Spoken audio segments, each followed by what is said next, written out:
Alright, hi YouTube. Welcome back to Disco Elysium. Disco Asylum. The adventure continues. Yeah.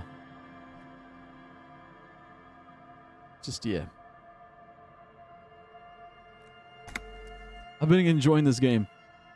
I've been enjoying the game, but it's also been like, very eye-opening.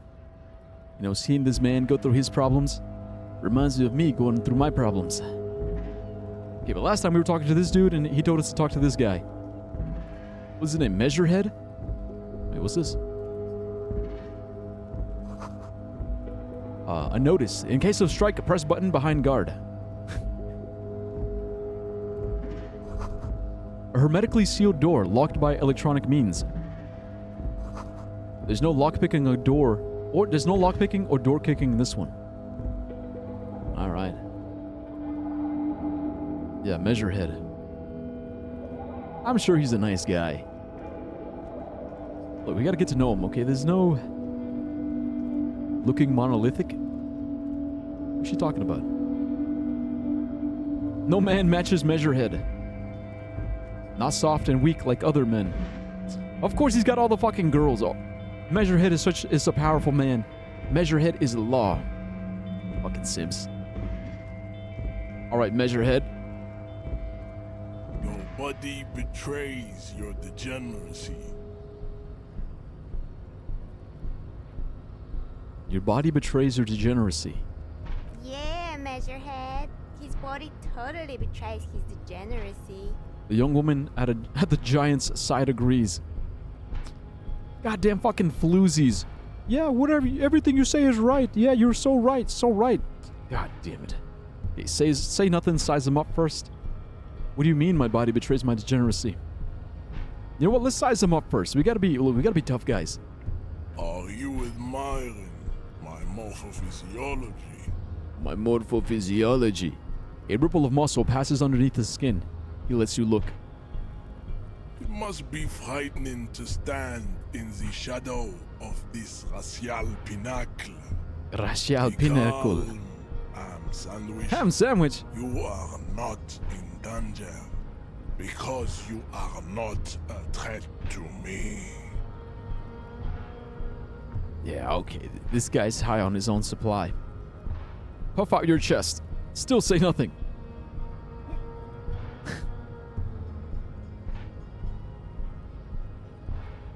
My body is unimportant. I'm with the police. Okay, now let's ask him, okay, what do you mean my body betrays my degeneracy? You have succumbed to Al-Ghul. Al-Ghul. Oh, alcohol. His face contorts in disgust as if he were smelling a dead rat. You reek of it. An invisible sword of Al-Ghul emerges from your throat. You cannot see it, but others can. It is making the woman in my company sick. Wait, Al-Ghul, smell your breath. Kim, is it really so bad? You're right, I'm an alcoholic now. I need to enter the harbor. I don't have a problem with Al-Ghul. I just drink a little on the weekends. That's what they always say. It's just a little bit on the weekends. Bro, it's not a little bit. It's more. Okay, look, there's no need to ask him. I know Kim is gonna say something. You know what? Fuck it. You're right. I am an alcoholic. Now I need to enter the harbor. No, you don't. You need to get another drink. Occidental Haplogroup B4 is done giving orders around here. The influence of the ham sandwich race is waning. Ham sandwich race? Does this remind you of someone? The guy down there? That fat racist over there. Point to the racist lower me. Let racist lower you, man. You're just him after pumping some iron. Or I can say, I am the police. I need you to comply now. Take a step closer.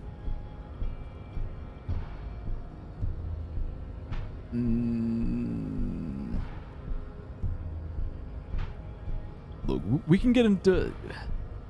There's no point in getting into a whole philosophical debate right now. The race stuff is unimportant here. I just need you to help me do my job, please. Begging for help. attempting to pass fear for cooperation. How far the Occidental haplogroup has fallen. You were once a noble and powerful race.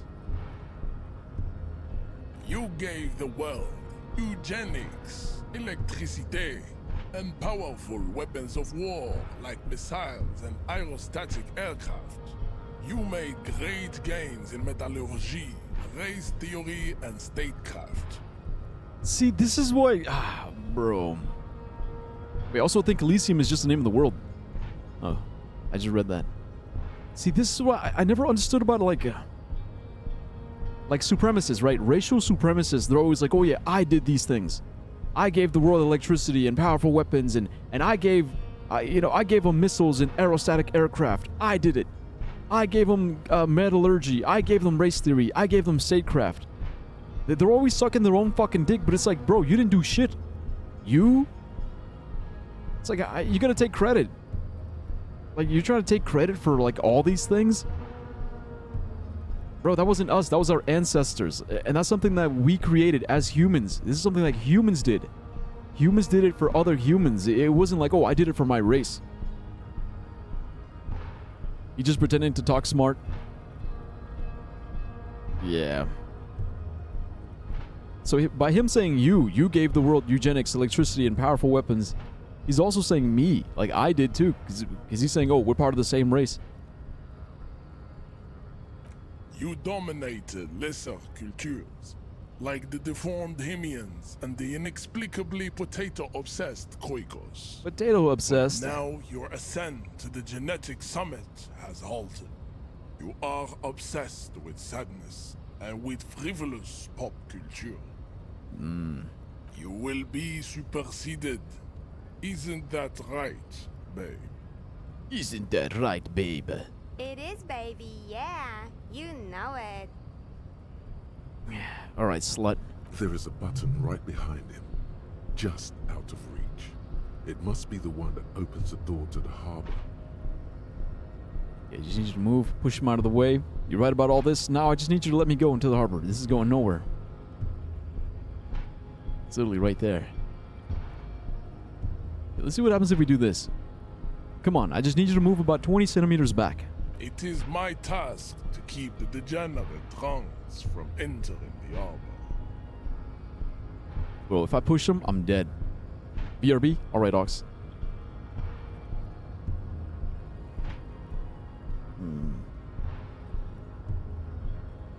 What if I just say, alright, you're right about all this, now I just need you to let me go into the harbor. Enough with this begging. You should leave the stage of history with dignity by inviting the other races to a great world war. And that's why they're so war-obsessed, bro. They're so war-obsessed because they're like, yeah, we want a war. We want a racial war because we're gonna win. And we're gonna win because we're better. Bring your troops to the Seminine Islands and to Boogie Street, and we will pulverize you. When you are gone, we will build a museum for you. The walls will be lined with bottles of Al Ghul, your beloved beverage. Inside, we will store the odes to homosexuality you call art, and your microcephalic skulls. Odes to homosexuality you call art? Oh, great. So now what? Art is gay? Microcephalic skulls in my small skull. There may be a peaceful solution to this. You could internalize Meshahed's race theory. He would take you as one of his own. I'm not fucking doing that. Wouldn't that mean I've become a Seminese supremacist myself? Well, not as such. What you do with a mastery of advanced race theory is up to you. You Ah. could reject the findings, sure, or accept them and become an advanced racist. Advanced racist. See, because, like, so this is actually something that I do. It's like the reason why I like, well, I don't like, but the reason why I subject myself to like this race theory is because I'm trying to understand it. Like, okay, like let me try to understand it from your point of view. From your point of view, this is how you see it. This is how you rationalize it. Like, you're a supremacist because of this, and that. But like he said, you could reject the findings, sure, or accept them. But I reject it. I reject the conclusion. It's like, I see your logic. I see your reasoning. But I reject the conclusion because it's a flawed conclusion. It's actually flawed logic, too. It's a flawed logic, flawed rationale, and that's why the conclusion is also flawed.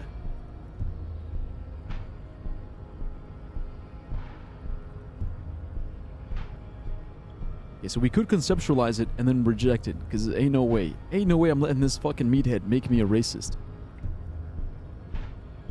Knock him out. We got 8% chance. We got an 8% chance of knocking him out, which would be really badass. It'd be badass if we could do it. Should we try it? Just knock his ass out. 8%. Look, it's not much. It's not much, but not much, but I kind of want to do it. It'd be so fucking sick if we did it.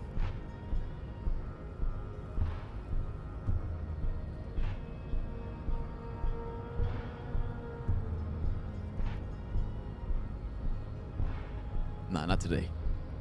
Okay, you serve the Union, don't you? Aren't they white? No, what do you think about this mug? Show him the mug. I mean, we do have the mug. Okay, let's do this first. Conceptualize. Subscribe to his advanced race theory. Ask what kind of races there are first. Classification is core to this stuff. Okay, Measurehead, I'm new to this world. Help me understand its races. I need to know what kind of different races are there. Do you? The lieutenant looks at you. Whisper, this is for the thing. The lieutenant looks toward the harbor's electronic door, and then to you. He lets out an audible sigh. Yeah, come on, Kim. Look, Kim, trust me. Trust me. I know what I'm doing. You are obviously a liberal, Sailite. A polyculturalist. I can see it from your love of microtechnology and your sartorial choices. Do not deny your friend the truth you have denied yourself. There are 3 categories of race. Type A, the heroic races. Type B, the servile races.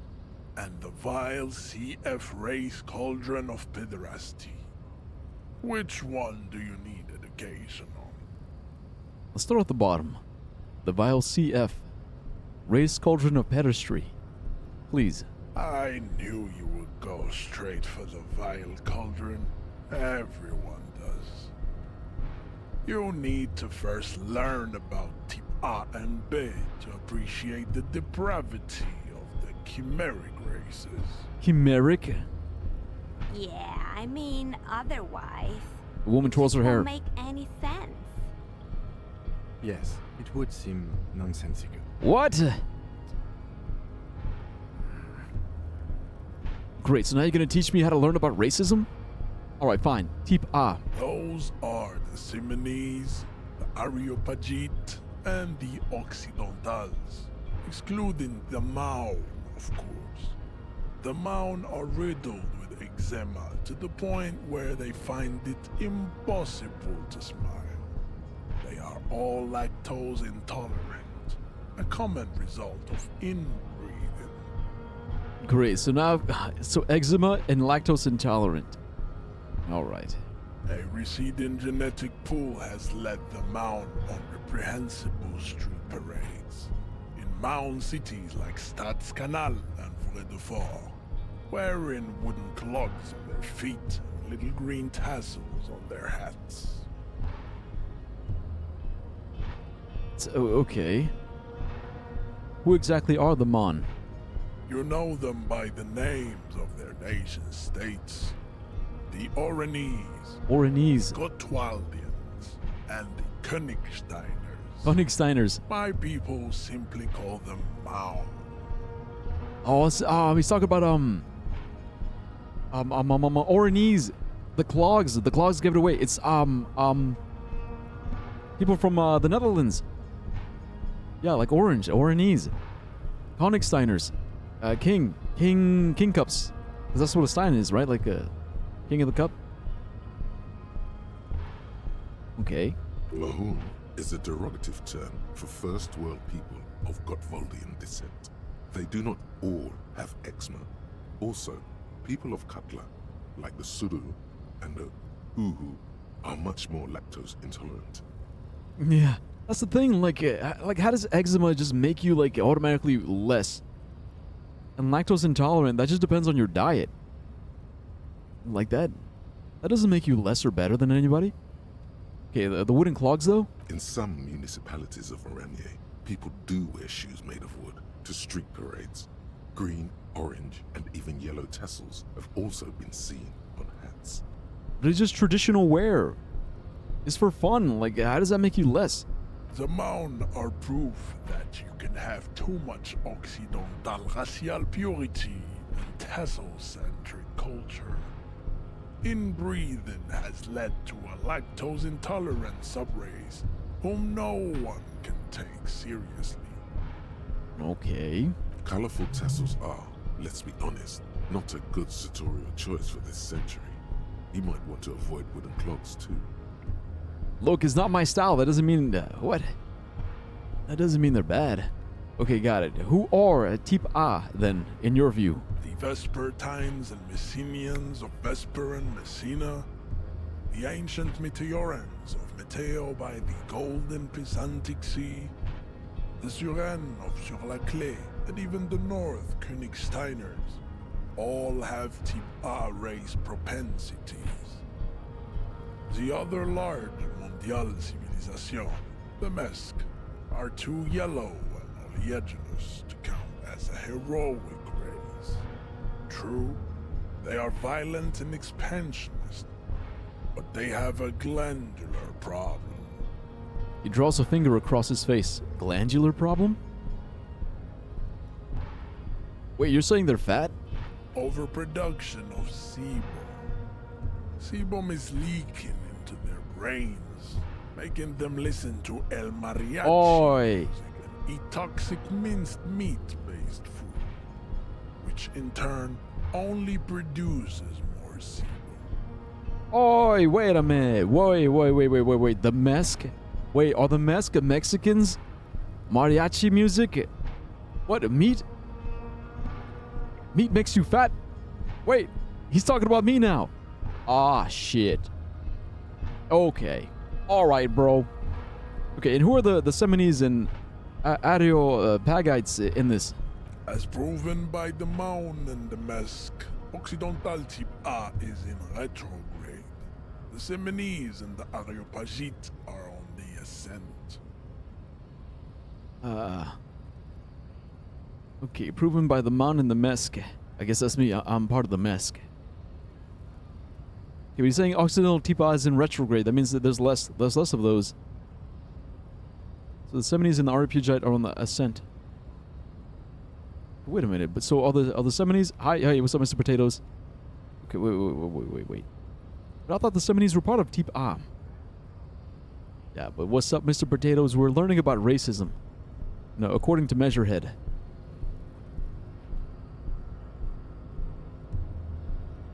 Because he's saying Type A is a combination. It's Seminese, Areopagite, and the Occidentals, excluding the Mon. So the Mon don't count.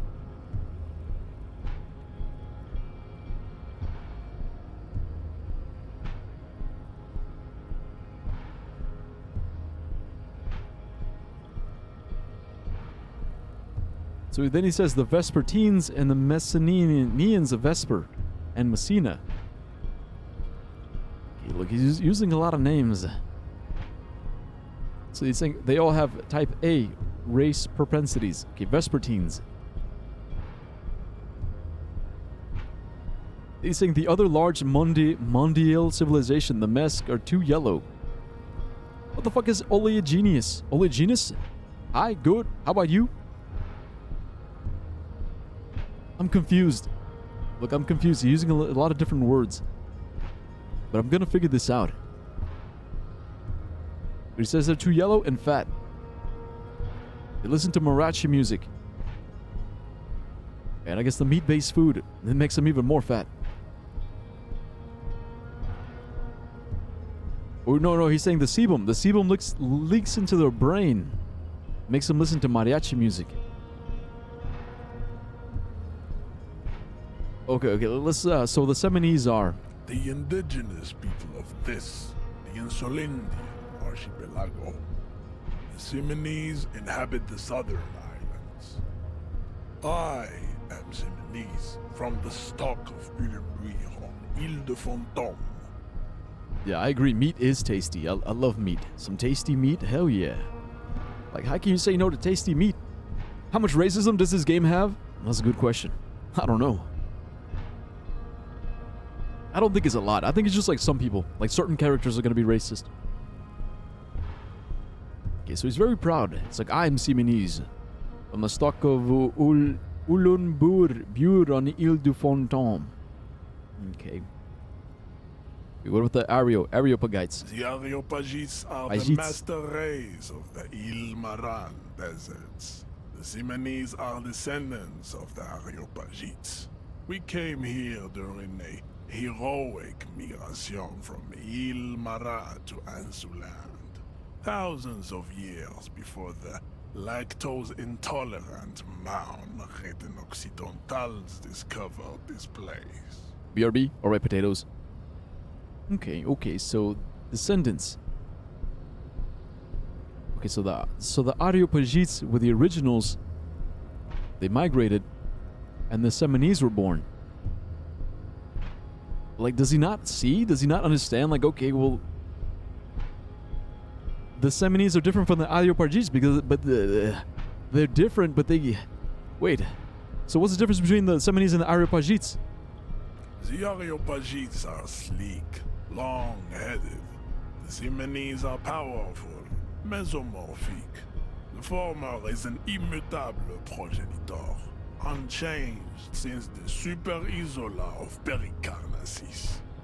Ancient brains rest in their slender skulls. He falls silent, contemplating the beauty and the mystery. So it's just the way they look. Okay, so if they're both type A, he considers them the same, but the only difference is the way they look. Okay. Long-headed, sleek. Unchanged since the Super Isola. Ancient brains rest in their slender skulls.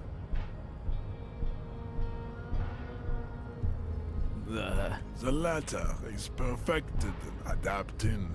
Together they form the Simeno-Areopagite or Simeopagite superrace. That is all. There are no more type A races in the world. Okay. So that's the reasoning. So they are different. But Seminese are better because they're more recent.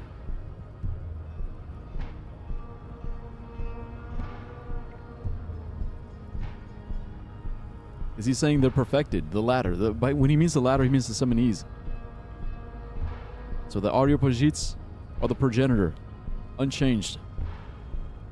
But then they were perfected. Perfected and adapting together, they form the Semino-Areopagite.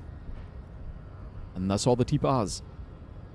Okay, so what are the type B? Type B are the unheroic races, amorphous non-competitors of the great race. The Khoikos and the Vacholier, they are mud-colored people. Okay, so Khoikos. I think Khoikos are like Slavics. Because he was talking about potato obsessed, so kind of like Russia. And Vacholiers, they're mud-colored people, so what, the two brown? The Khoikos of Grad, Yugo, Zhimsk, Shest et al.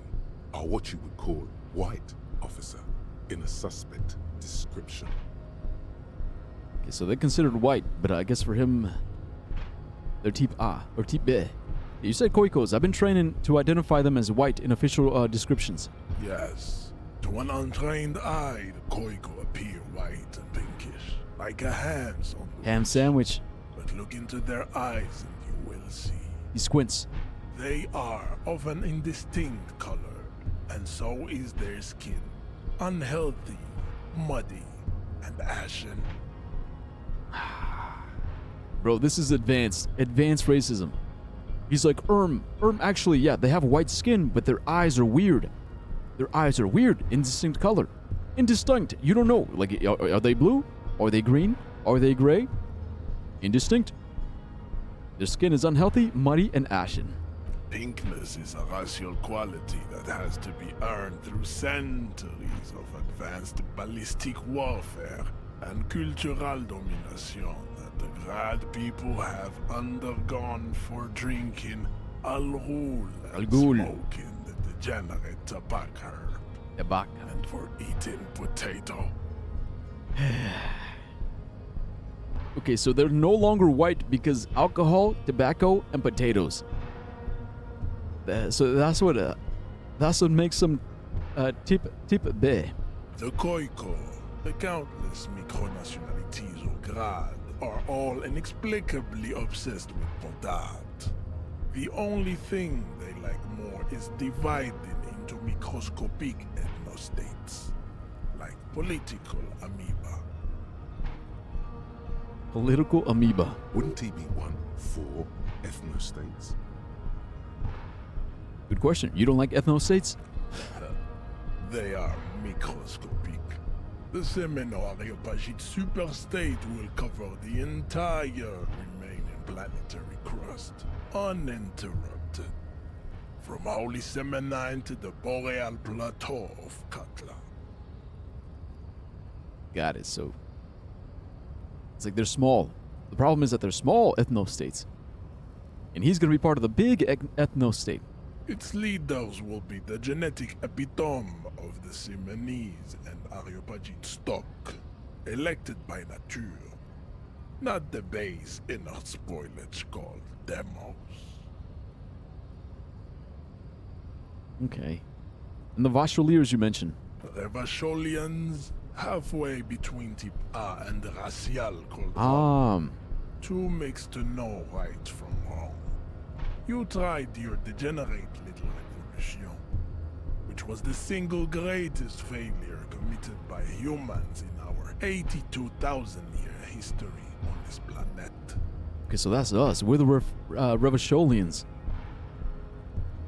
So he's calling us a halfway mix. Halfway between Tip A and the racial cauldron. Two makes to know right from wrong. And then he brings up the revolution. The single greatest failure. But why did it fail? Is it 82,000 years that we've been recording history? You have very little idea of what is happening, but that seems a little off. Yeah, 82,000. I'm pretty sure history hasn't lasted that long. I heard about this revolution mistakes. I heard about this revolution. Mistakes were made, but it was the right stuff. You're wrong about it. The revolution was perpetrated by degenerate left-wing marauders and not all the people of Revachol. Go away, stupid political thoughts. What was his revolution? See, the thing is, I don't know much about the revolution. But history, okay, is he wrong about that history?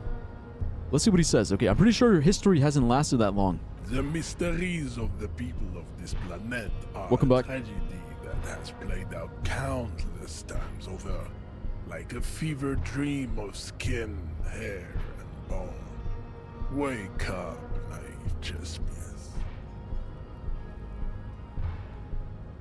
Okay, that doesn't answer my question. The mysteries of the people of this planet are a tragedy.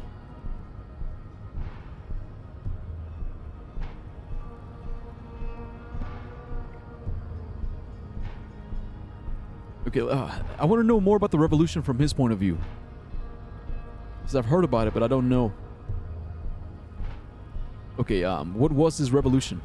The revolution came to Ravachol from Grad in Zarath-ridden potato carts.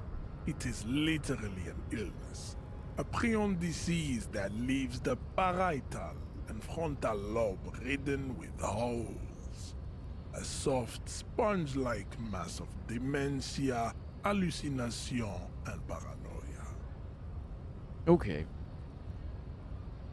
Alright, but yeah, Oxman, I'm sort of piecing together. I'm piecing together what he's like talking about. So Grad is like Russia. The potato carts. He's talking about socialism, right? Communism. Gotta go now. Good night, y'all. Good night, Rain. Good night. Good night. Thanks for lurking. So he's talking about like. But what's interesting is like he thinks, okay, it's a prion disease. He's saying what? We got it from the potatoes. Potatoes make you a socialist, and they infect your brain, and they give you dementia, hallucinations, and paranoia. Yeah, exactly. Yeah, Grad is like Slavic. The revolution is fatal familial insomnia.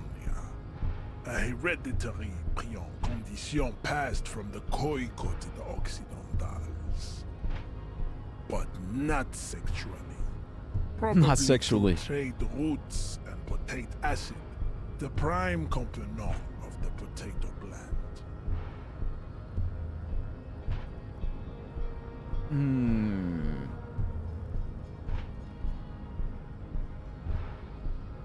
Okay, but which one is it then? Because, okay, he's saying it's hereditary. It's hereditary. You get it from your parents. But it's not transmitted sexually.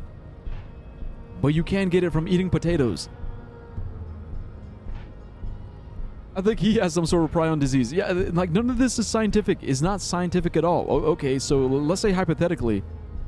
Okay, hypothetically, it is a disease. It is a mental, like a prion disease, let's say. And I think prion disease is like Wait, let me look it up. Because prion disease, that's like a real thing, isn't it?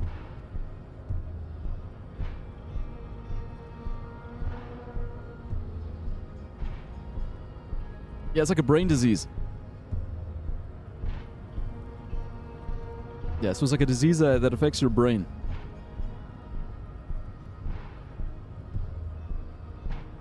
But yeah, you can't get it from eating potatoes. Potatoes are just carbs. How the fuck is a potato gonna give you a prion disease?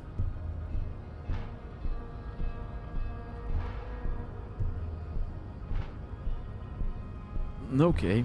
Enough of Tibet mediocrity. He nods, satisfied with the outcome. You get it by consuming infected meat. So it's an infectious disease. Alright, bro. I want to know what he think, because like I also look, I had a funny feeling because he mentioned the Mesk, like Mesk people, and I think Mesk people is like Latinos, like Latino, Hispanic, Mexicans, because he mentioned mariachi music. They listen to mariachi music and eat minced meat, and they make them fat. He's saying it's a protein that ruins other proteins by contact with them. Yeah, there you go. So it's like a zombie disease. Okay, now can we talk about the vile CF racist cauldron of pedestry, please? Tips CF are a museum of failed chimeric experiments and tragic maladaptations. They are tortured creatures waiting to be put to sleep.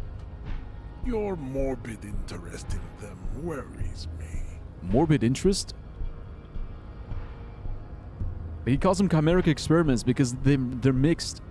So because they're mixed, they're considered worse because...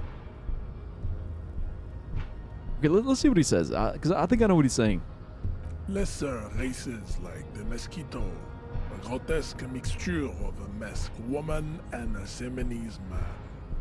Only possible if the mother is Mesk and the father Semenese. The other way around, they fail to produce offspring. Okay, see, now he's talking about me. Now he's talking about me. Yo, hey, what's up, hello? What's up, hello? And also, happy birthday. Bro, see, now, yeah, the mosquito. Grotesque mixture of Mesk woman, Semenese man. But only if it's the mother and father. The other way around, they fail to produce offspring, according to him.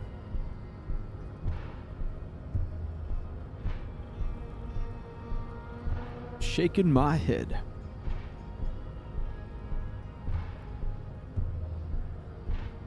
But look, hello, I would sing you Las Mañanitas. You want me to sing you Las Mañanitas? I would, but this guy measurehead. He might be like, oh, see, look, there you go. Las Mañanitas. See, that's why you're fat. That's why sebum leaks into your brain. Prion disease makes you gay and racist. No,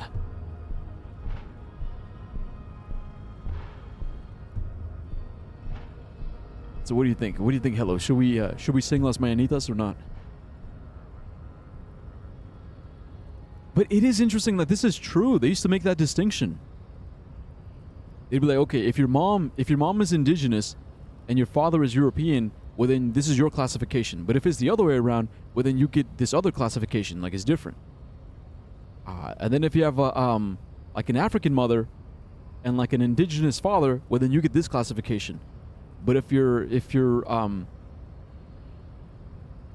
like basically like all the different, we had a caste system.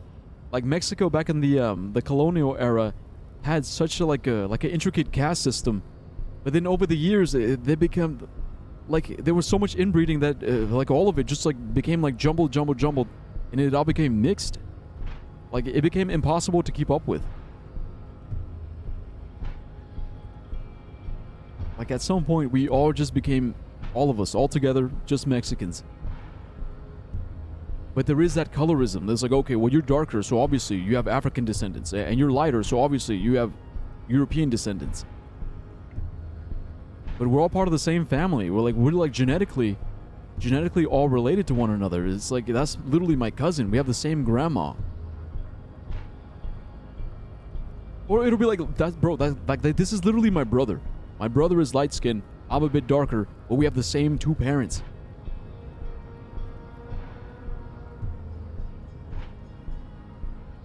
I think you can actually pass this guy just by adapting his race theory. Yeah.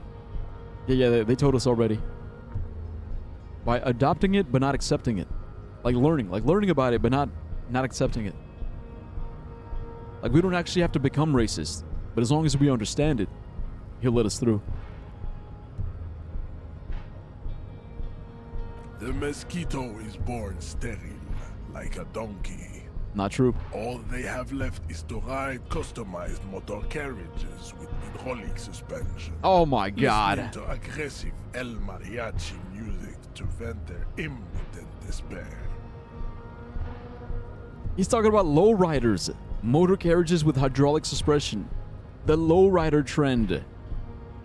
Aggressive mariachi music to vent their impotent despair. Bro, you're telling me you never felt despair? You never once felt like really just like angsty and angry? Come on, man. We all need some music to vent to every now and then. Spaniards aren't even that white. Yeah, I don't know. To be honest, I don't know that many. It seems unlikely that two human beings produce genetically sterile. It's very unlikely, actually. Very unlikely. Because it's... Bro, because at the end of the day, we're all human beings. We're all human beings. We're the same species. We can actually make offspring that can reproduce. That's literally what it means to be a species. Okay, maybe I misunderstood something, but aren't humans too similar to produce genetically sterile offspring? You are right. You have misunderstood. You lack basic phylogenetic education. Nah, bruh. I think you're wrong. Okay, any more? Then there is the Simino Koiki Chimera.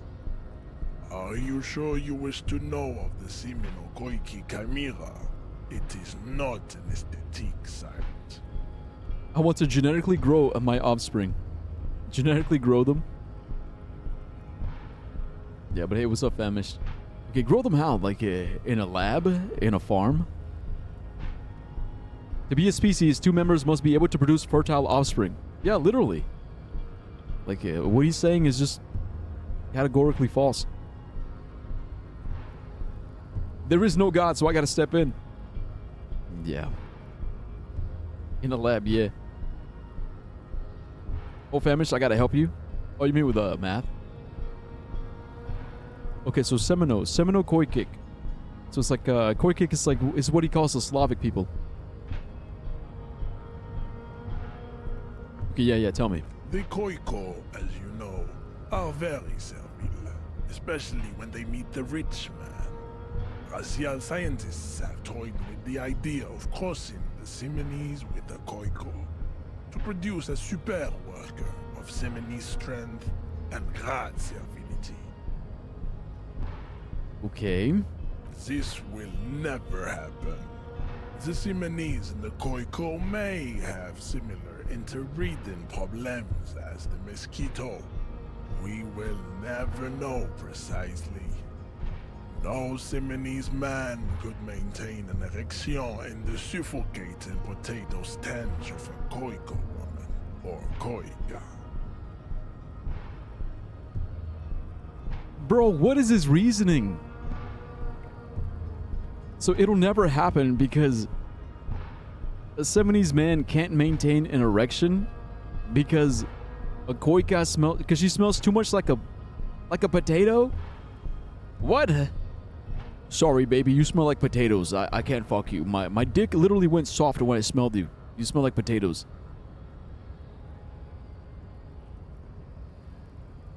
Also, from now on, Oxman, I'm gonna call you a Koika. Yo, what up, Koika? But enough. It is cruel to entertain ourselves with the deformities of Type F. Were there any able-bodied races you needed education on? The whole ideology is really dumb. Yeah. It's dumb because... like, it's definitely true. Definitely true that there is genetic variation, right? There are real and true, like, ethnic markers. Like ethnic variation, ethnic markers. But ultimately, we are the same species. Like, we can breed. We can make, like, chimeric species, as he put it. Or chimeric races. Like, mixed people exist. Like, we're, like, hella mixed. And even though we try to fight it, right? We try to fight it. No breeding, no interbreeding. It's gonna happen regardless. Like, there's no way of stopping it. And the reason why there's no way of stopping it is because, bro, it's love. It's literally love. If a Simonese man falls in love with a Koiko woman, they're gonna fall in love. They're gonna have kids. Like, all of these. It's literally the whole point of genetic variation. Like, we create more variation to create more mutations. Like, some of them are helpful, some of them are not so helpful. But it is what it is. It's like we're mixing. We're mixing and matching. We're experimenting with one another, basically. But it's not just DNA. It's also like a culture and ideologies, like ideas that we get from, like, this side of the planet, ideas that we get from that side of the planet, like mixing and matching. But there's so many similarities. That's the other thing. Like, because we are human beings, like, living the human experience, there is some overlap. There's, like, overlap. It's like we have different words for different things, but the concepts are the same. The concept of life, the concept of death, the concept of love and community, and helping someone, and having someone help you, and we all have, like, our own concept of survival, but we have different things that we do for that survival.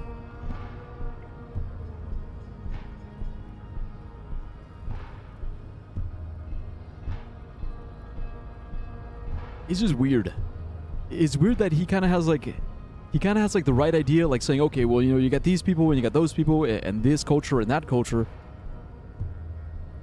It's weird that he ranks it. He's like, okay, but, like, according to my personal rank, these are the good ones, these are the medium ones, and these are the bad ones. Like, that's where he fucks up. Also, none of this is scientific. It's all very, very anti-scientific. It's like he kind of has the right idea in terms of, like, the different varieties, but then he immediately falls off with, like, the explanations and trying to rank them. Oh, like these are the S rank and we got to keep it pure, no mixing at all. Ironically, it's like if you try to keep it pure, you have to do inbreeding. And you end up creating, like, you know, like, bad mutations. BRB again? Alright, Ox. But okay. Now that we've been through all the types, do I understand advanced race theory? You understand nothing. To solve the great race enigma, you have to first ask yourself, what is the race enigma? You have not even worded the mystery, let alone solved it. Yeah, exactly. Hello. Yeah. The royal families. And also the Oxman saying, I'll tell you something about actual Nazi ideology. All right.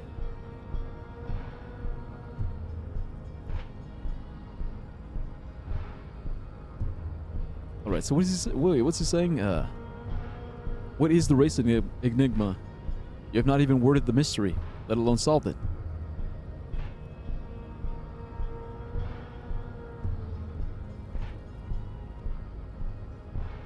Okay, how do I word the mystery? You need to internalize what you have heard here today, then return to me. This clarity does not come instantly. Ah, jeez, I gotta do this thing. Bro, I can't. I don't have any slots.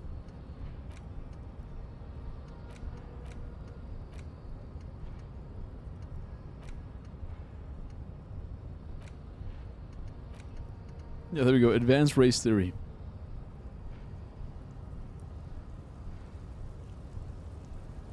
Okay, a massive fantastic race. Wait, a massive fantastic races swirls in your head. Desert pygmies playing with their own excrement. Koikos juggling potatoes.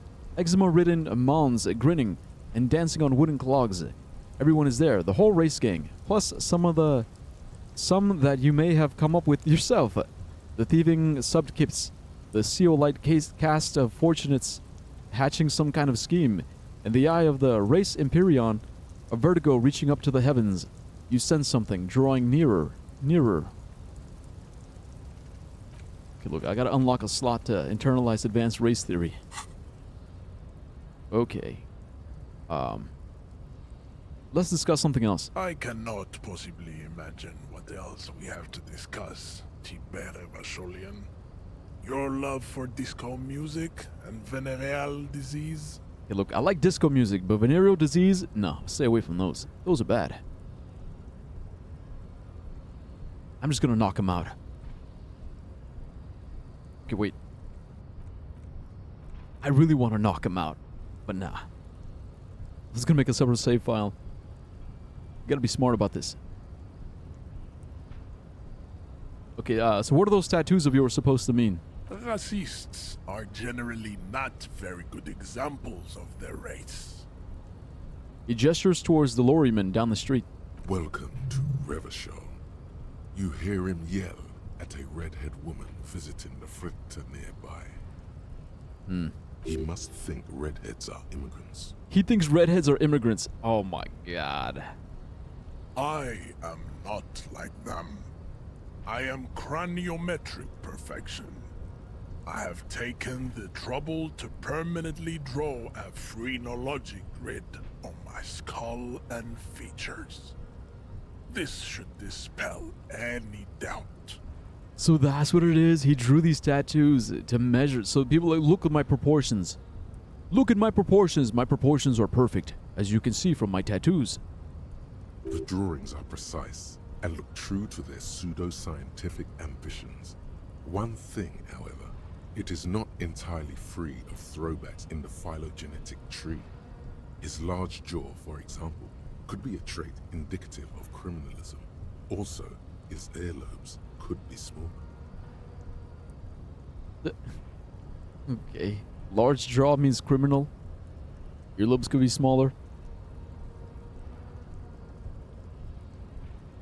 Yeah, what if we say your earlobes are too big? The size of the earlobes is not a real craniometric criteria.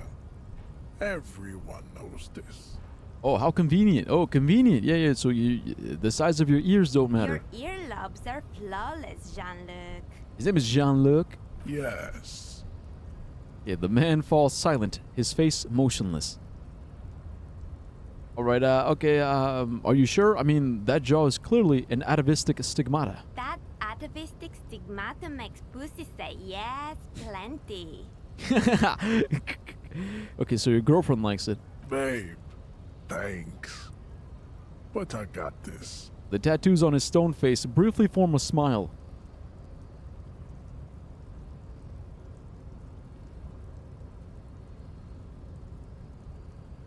Okay, I want to know what... Racists are... Welcome to... He must think red. I am... The drawings are precise and look true to their pseudo-scientific ambitions. One thing, however, it is not entirely free of throwbacks in the phylogenetic tree. His large jaw, for example, could be a trait indicative of criminalism. Also, his earlobes could be smaller. Also, yo, what up, Sakura? You're saying, Dyer, you know what? What? What is it, Sakura? What is it? What is it? Yo! Yay, 20 bits! Hey, thanks for fucking you, man. I fucking you, man.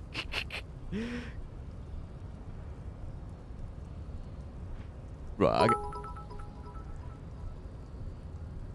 I fucking you, man. You're fucking my man. You're fucking my man. How dare you? How fucking dare you? How dare you fuck my man? You're fucking my man? You dare come into my fucking chat and tell me that you're fucking my man? That's it. It's over. It's over, you fucking slut. You floozy slut. You're fucking my man. You're fucking my man. You could have him. You could have him. Nah, yeah, I know the joke, because it's like the love. Yeah, you're showing love. Look, thank you for the bits, but I just thought that was hilarious, like the TTS, the way the TTS reads it. Yeah, but thank you so much for the 20 bits. Look, you didn't have to do that. You didn't have to do that, but you chose to, and that's why I appreciate it. I really do appreciate it. Look, I promise I'm gonna use it on drugs and alcohol. So thanks.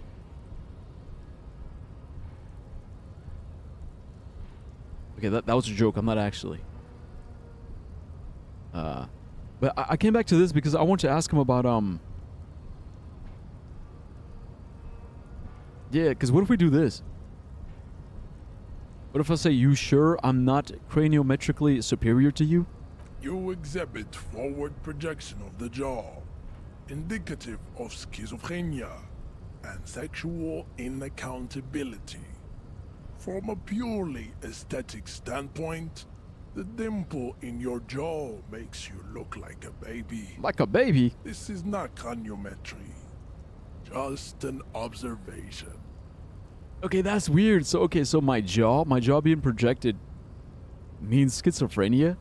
Sexual inaccountability? What does that even mean? Sexual inaccountability? Okay, what else? It is impossible to see any more of your bone structure. It is covered in the ravages of Al-Ghul.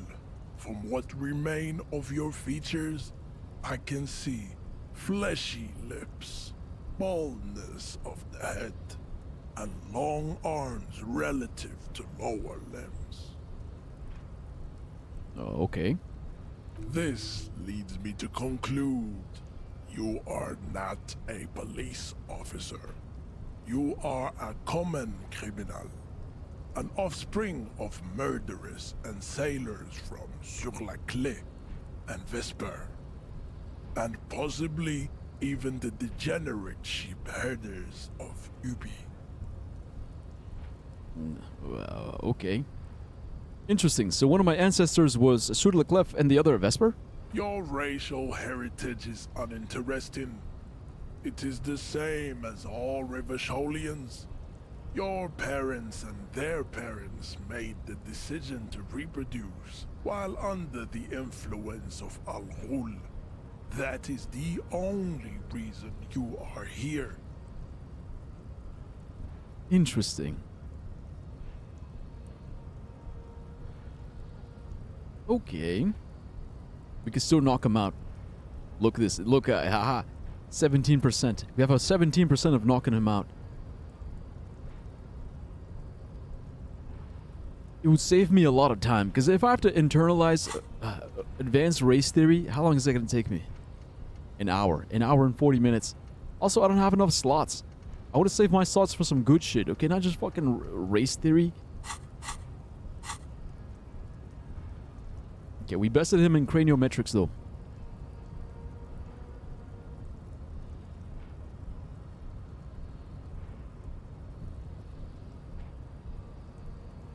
Okay, but if from what I remember, isn't Vesper, like, in his mind, one of the good ones?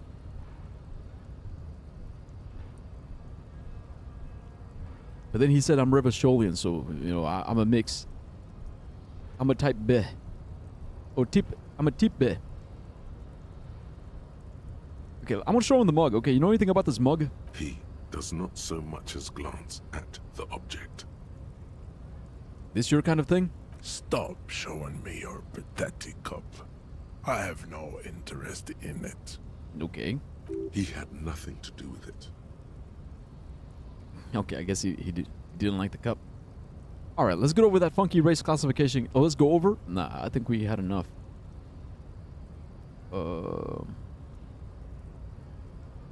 We could knock him out. 17% chance, look, is low. It's low, but it's not zero. Fuck it, let's do it.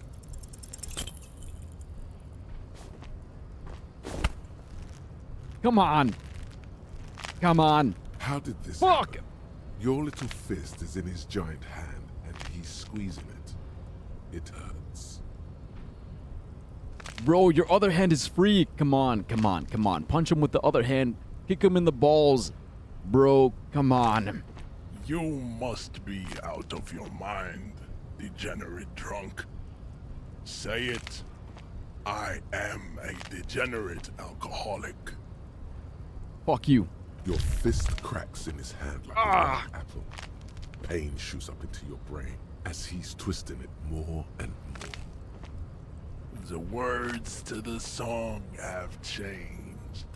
Say, I am a violent drunk. Bro, fuck this motherfucker. No, I won't say a fucking thing. Ah. Critical health. Heal yourself now. Your hand twists in his grip and the pain blinds you. Still you press the words out of your swollen mouth. Good. Now What? leave before you humiliate your homoerotic organization any further. Man, fucking bullshit, dude. Okay, we're leaving for now. We're leaving for now, but this shit ain't over, okay? I'm gonna knock your fucking ass out. Oh, we can talk to Kim?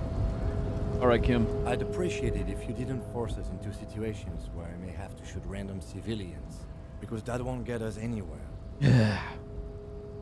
Look, you're right, but I'm whatever. not even sure the one bullet my chamber holds would even prick that hurt. He's the one trying to provoke me? Nah. Okay, I was trying to assert my dominance over him. But I was fighting bad, unsavory ideologies. I'm a hero. Nah. Look, yeah, I can't promise that. I might have to attack him again. The lieutenant groans, but doesn't say anything. Yeah, I'm sorry, Kim, but look, it's a matter of pride. It's a matter of pride. You know how it is. It's like you see some motherfucker saying some dumb shit, and you could just sit there and debate him, like debate, and try to like overpower him in the marketplace of ideas or whatever the fuck. But at some point, it's just like, all right, you're a fucking dumbass. You want to be racist. It's all right. Just punch your lights out.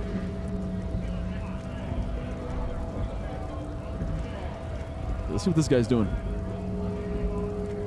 Nice aggression with the native. Don't let the chief fool you next time. You don't need to be that up in his face. Leave yourself space to move. Wait, what? Who's he talking to? You talking to me? Nice aggression. This is a scab leader. Not bad advice, actually. This might do the trick. Leave yourself space to move. Oh. Let's talk about our right to work. Our right to work. Okay. What about it? Your right to work? You here to fuck with us? Beat the honest worker down. No. Good. We're fighting for a cause here. Right to work! Right to work! Okay. Besides, we're not that different. It helps if people see us talking, cops and strikebreakers together. Shows authorities are on our side. Builds confidence. Okay, so he's only talking to me for aesthetics. Okay, what kind of cause are we talking about? See, because I want to learn more about the strike. Because a strike is a strike, right? The question is why? Why are we striking? And why are you trying to break the strike? Because if he's a scab leader, he's trying to stop the strike. But why? I want to know why. Why?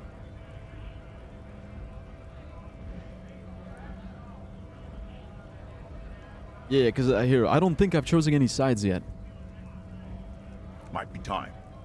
Don't let the fat bastards tread on you. Cops tend to side with the higher-ups, but you're essentially still workers. That is true. That is a true statement. Yeah. Cops, because cops tend to side with the higher-ups because they're trained to respect authority. And that's kind of why I distrust authority, because it's like, okay, just because you're authority doesn't mean I need to show you like blind loyalty. Like blind loyalty to my superior officers. Why? What makes them so superior? Just because they have a high-ass rank, but what do they do to get that rank? And even if you do have that fucking rank, like, you could still be wrong about something. You could still make mistakes. But what he's saying is true. Cops tend to side with the higher-ups because it's the higher-ups who manage their pay. It's the higher-ups who give them their benefits. It's the higher-ups who are in control of like their retirement fund and like their health benefits. But they are still workers, because that is true. That is also true. Cops are still working class at the end of the day. They're like working class with extra benefits. I don't trust cops, but I can see you understand the He raises. right to work. Right to work. Okay, well, what kind of cause are we talking about? Rights of people, rights of workers, to have gainful employment, to make a salary, and feed their families. All right, I'm agreeing so far. Yeah, that makes sense to me. Yeah. Right to work, gainful employment, make a salary, feed your families. His manner of speaking is wooden, the tone of voice bland and uninspired, almost as if compiling replies from a set of learned phrases. So maybe he doesn't really believe it. He's just regurgitating facts. Okay, regardless, I have some questions for you. Maybe you should ask them the questions, like why we're not allowed to make a living here. He bellows. Shame on you! We have families to feed, you piece of shit. He points his finger at the man sitting on the railing. Oh, we talked to him. Mañana. So do we, Scott. The loitering man hollers in return. Yeah, I wanted to get into the harbor. What is a strike? Who are all these strike breakers? Let's talk about the strike. Okay, so what is a strike? When a bunch of ungrateful, lazy cockroaches can't get their act together, decide to block honest work for other people. He shifts uncontrollably into his workers overalls. Okay, what do the strikers want? Beats me. They mumble nonsense about boardrooms and workers' rights, while we He raises his fist. have the right to work! There's something odd in the way he carries himself. His set of clothing looks vaguely mismatched. The different pieces of the attire seem ill-fitting. Ill-fitting, what does that mean? His shirt is far too small and an unpleasantly tight fit, while the overalls, held up by a belt, seem to fit a man with much more corpulence. You wearing new clothes? He ignores your question, choosing instead to turn to the emaciated workers, raising both fists in the air. The clothes are obviously not his. Something tells me you don't work for this company, do you? Silence is the answer. There's something off here, but he won't say what. Yeah, something tells me he doesn't actually work. He doesn't actually work here. He's not a real worker. Okay, so who are all these strike breakers? Honest men and women with rights to work, to be useful, not toys for corporate interests. The man runs a hand through his steadily graying military haircut. We came here to help the harbor run smoothly in time of crisis. If union fucks don't want work, they ought to let in those who do want work. Can you check my math, please? Okay, I will after I go pee. Anyways. It's like the Amaranth case? Amaranth case? Huh? What do you mean the Amaranth case? Oi. You know what? I'm gonna go get some water. So I'm thirsty.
I know she used to watch streamers while doing her stuff and got flamed for it after she wrote something in Ludwig's chat. Wait, what? Really? What? That's... What? Why? Okay, flamed by who?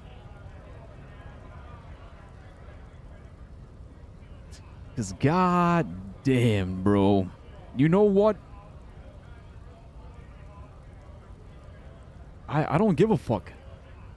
Yeah, I'm streaming right now. So what? Yeah, I'll type something. Like, I'll just spam. I'll spam an emote. It was a chill one. Yeah, look. What's gonna happen? Is my dick gonna fall off?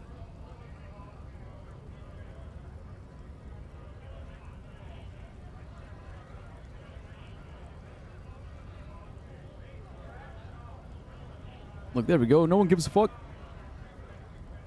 It's low key. It's chill. It's just casual lurking. Casual lurking with the occasional, yo.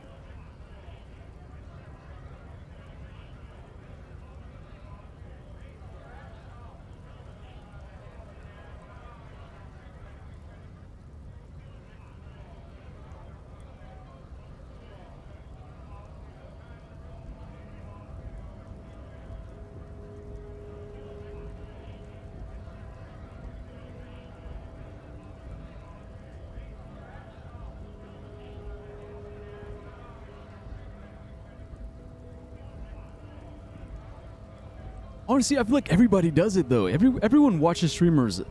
Wait, when you said doing her stuff, do you mean like Oh, wait a minute. Okay, I think that might be different. Okay, I think that might be a bit different. If you mean doing her stuff, okay.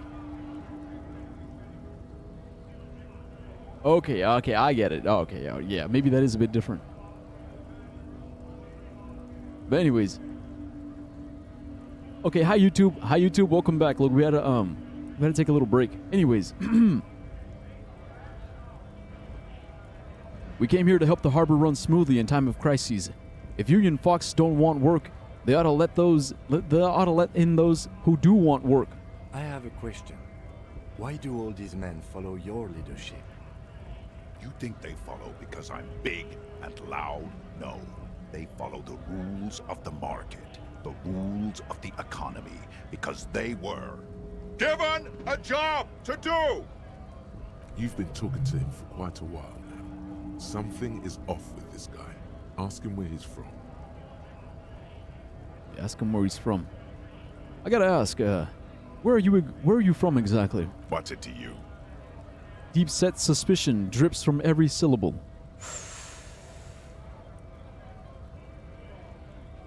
You say curiosity? No, let's say routine. It's part of the investigation. Come on, man. Part of the investigation. Am I a suspect? His eyes No narrow. crimes. I only fight for the rights of people. Every once in a while, It's like you can see glimpses of another guy under the guise of this fighter for jobs. He seems a more brutal, cunning, and suspicious person. Just a hunch. Or you just might be paranoid. Brutal, cunning, suspicious. He's got a military cut. Yeah, this guy's a mercenary. He's a mercenary.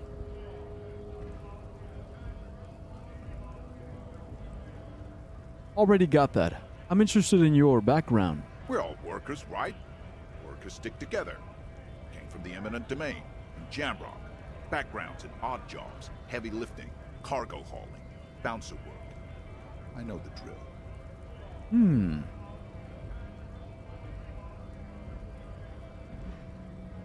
Oh, a bouncer. Where? I frequent a lot of bars. Maybe it's one I know. Worked at Territorial. Ring a bell? Never heard of it. Are you lying? We're done here. I have a strike to break. This guy is sus.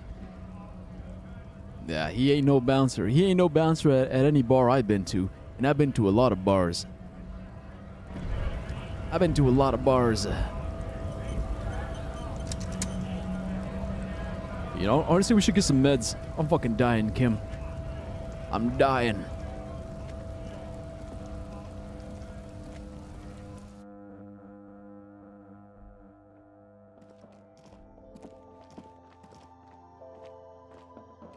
Welcome to Frit.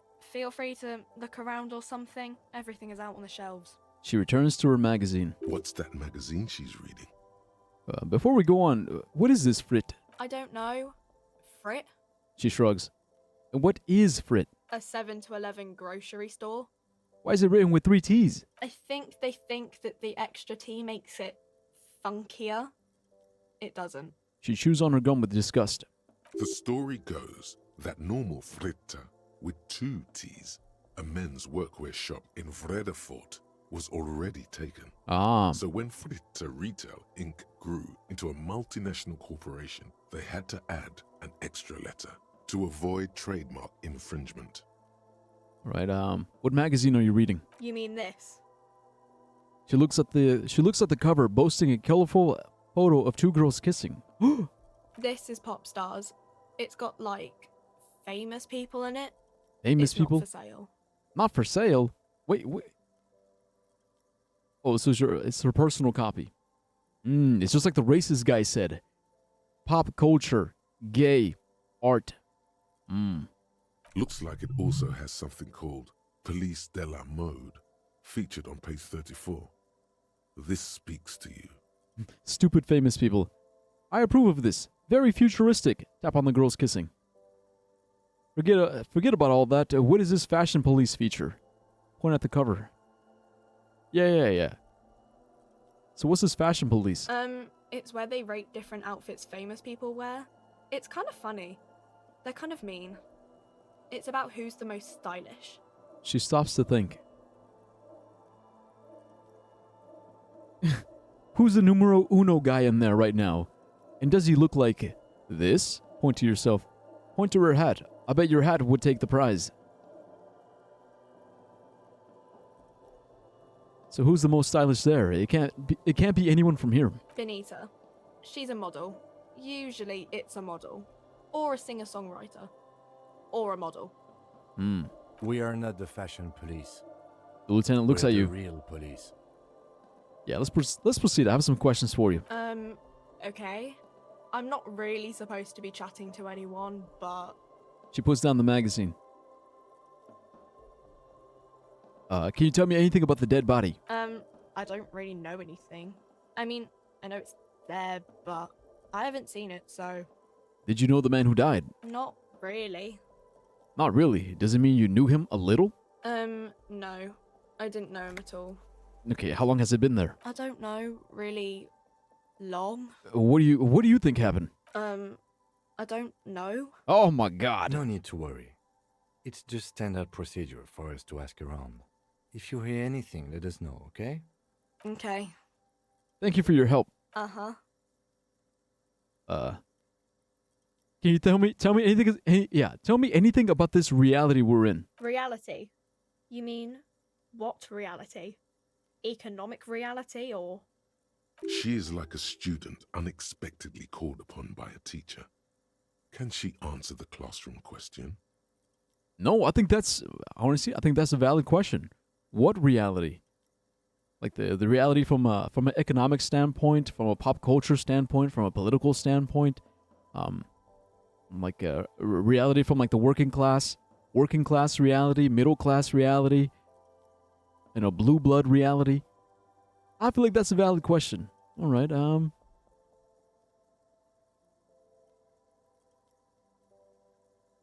Yeah, economic reality. Tell me about the economic reality. I don't really know anything. I mean, I'm 15. She's 15. Yeah, 15 is an excellent time to learn about the economic reality. Oh, nah. All right. What about the physical reality then? I don't know. What about it? You know what? All right. I got better shit to do. I won't bother you with this nonsense. No, actually, what is the revolution? When ordinary people take over the government and demand democracy. Okay, what about the one we had here in Revoshol? Yeah, it happened like 50 years ago or so. Sorry, I'm not very good at this. At history, I mean. Oh, and the coalition. Okay, the coalition. What's that? Someone told me there is one. Our government? Or do you mean something else? Sorry, I really need to finish this article. She taps on the magazine on the counter. All right. Our government. But is it really our government? Our government. But if we have no control, no voice in it, is it really our government? Anyways, all right. I won't bother you with this nonsense anymore. Cool. All right. Goodbye. Oh, also, I'll take some beds. A small cabinet on the wall is filled with various medicine bottles, nasal sprays, and blister packs. They all bear the Saint Baptiste Pharmaceutics logo.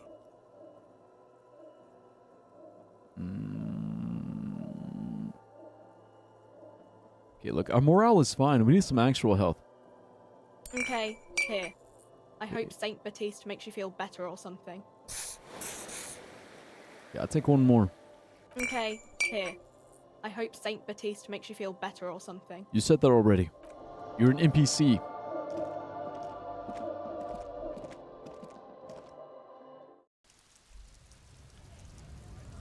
It's raining. Welcome back, Oxman. Yeah, welcome back. Where's hello there? Good question. Where is hello? Where is hello there? Is it there? Is it here? Là-bas? C'est lui? Ici?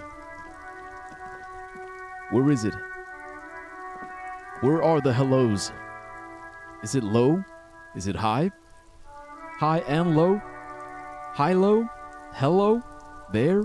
Here? Where? What are we doing, Kim? What are we doing here? Are we just two rats in the maze? Two rats in this reality? What if it's all a simulation? Are we just polygons rattling around a lunchbox?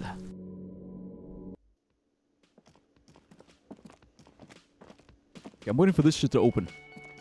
I think it's not going to open until tomorrow.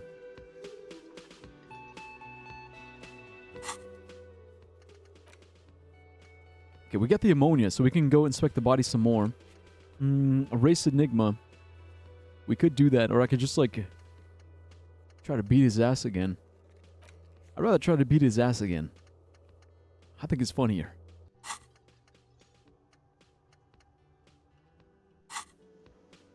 Alright, let's check out the body. With or without you. With or without.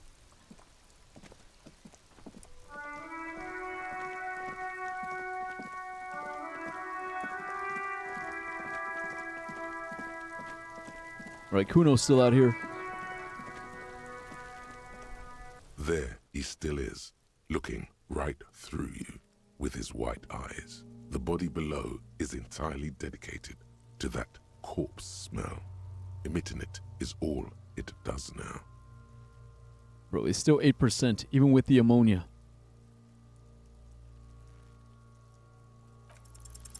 You crack open the ammonia Yes. ampoule and Oh, we got breathe doubles. in. Hey. The odor of death is still stronger. It's a spell of the mind telling you to run, and your stomach to wring itself empty. With your eyes squinting, you stand in it. It's a puzzle.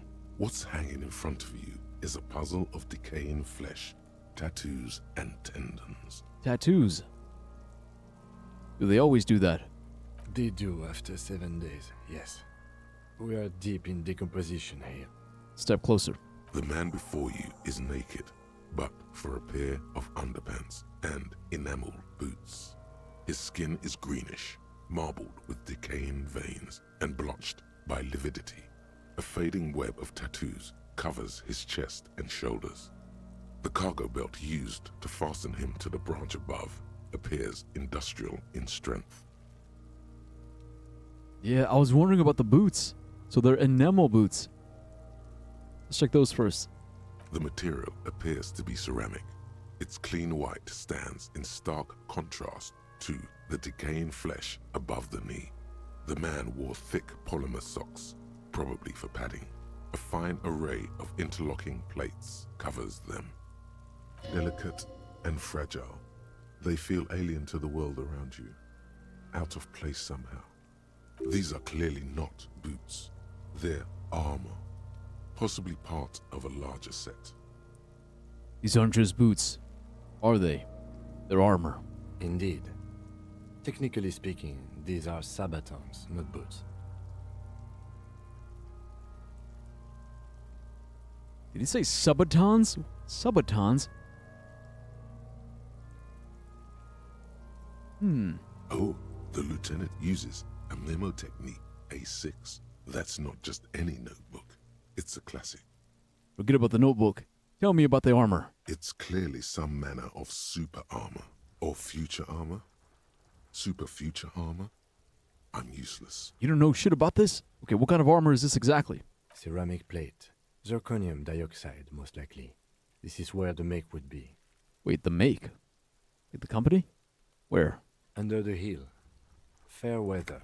He turns the boot. Fairweather model T500 VE. I'm guessing that's vitreous enamel. This is advanced stuff. Vitreous enamel. Okay, if it's so advanced, why do they leave it on? Yeah, what happened to the rest of it? The locals probably scavenged it. It would be odd if he had more on after 7 days. We should keep a lookout for these species. The armor could yield information. This is one thing he might actually know. Oh, you mean Kuno? He nods towards Kuno. Yeah, maybe he was just wearing these boots and there is no rest of the armor. No, I think he had something precious underneath the clothes. They had to remove the jeans and shirt we found to get to it. And this kind of armor is often worn under fabrics. Nice. That makes sense. What if they told him to strip before they hung him, to demean him? Doubt it. Could have been walking around naked. Just like this for all we know.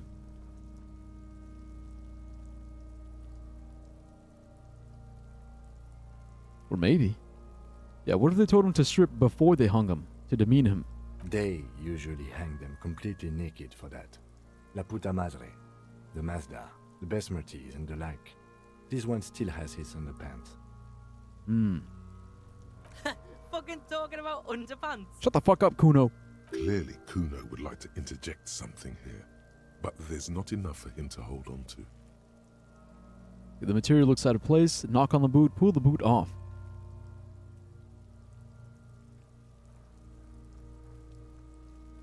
Okay, let's just see what he says. The material looks out of place here. It is. It's expensive. The lieutenant draws a line in the condensation on the ceramic with his index finger. We've requested similar material for our tactical units for years now. The constabularies deemed it too costly. In that time, we've lost 6 men to semi-automatics. How much are we talking about? For a full set, about 4 years. 4 years. Ah, jeez.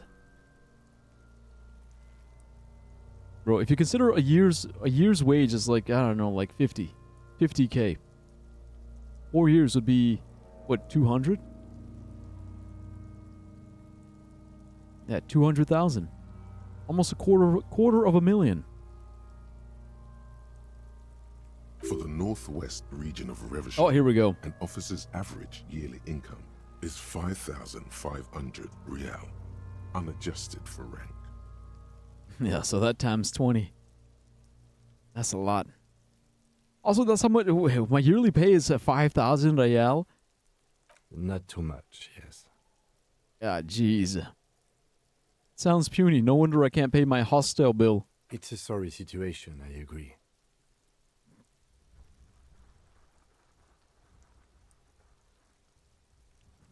Okay, let's put it off. Let's pull it off. Oh no, because the next question is, okay, how could this man afford such expensive hardware? The only way he could afford it is if he had backers. He's a mercenary. But let's ask it anyway. Okay, so how could he afford it? That's for us to find out. Mr. Gart implied he was security personnel for the harbor company. This confirms my own assumptions. This looks pretty advanced for security guards. I agree. This equipment is way beyond what a guard can afford. Okay, let's pull it off, because I want to see if, yeah, I want to see if he's hiding anything. The stench fills your nostrils. As you push downward, an ominous creaking sound comes from above. Stop! The lieutenant's voice is sharp. He looks at you, with the boot under your arm. Also, hey, Jasmine. Pig's gonna pull his head off. Brutal! Lieutenant, you seem distressed. Why? Wait, first let's let go. Let go of the boot. What's wrong with you, asshole? Why is he letting Goku know? My partner told me to stop. I don't know, baby. I don't know why he's such a... Officer, if I may ask, what were you trying to achieve by putting on the deceased foot? What? I guess he's right. Yeah, if I pull on it, his head is gonna... Alright, alright. Just knock on A it. small bell-like sound fills the air, like tapping on the side of a porcelain cup. Sounds fragile, but it's ceramic. It's anything but. This material is a kinetic redistributor. It spreads kinetic energy Exactly. horizontally, from plate to plate, dissipating it entirely. See? So, yeah, so, look, we're playing a game. Disco Elysium, you ever heard of it? Disco Elysium is a vibe. Faint, organic lines cover the plates where they separate into smaller ones. These plates then divide into smaller plates until there are hundreds of them altogether, like whirls of floorboards. The design looks organic, influenced by highly resistant wood materials, like lignum vitae and ebony perhaps. What does this remind me of? If trees were made of porcelain, this is what their cross-sections would look like. Run your finger over the lines. The smooth, glossy surface fractures into ever more intricate interconnections, peaking on the right sabaton, where you notice the whirls are in the shape of a letter and number combination: E50, 100, 1000. Looks like there's a serial number on the right subaton. Good. Can you read it to me? He tips the drying ball ink of his pen on his tongue. X5415 6745 678222. Let's lie. What? My drama wants to lie? Bro, what's the point? What's the point? Why are we lying right now? Huh?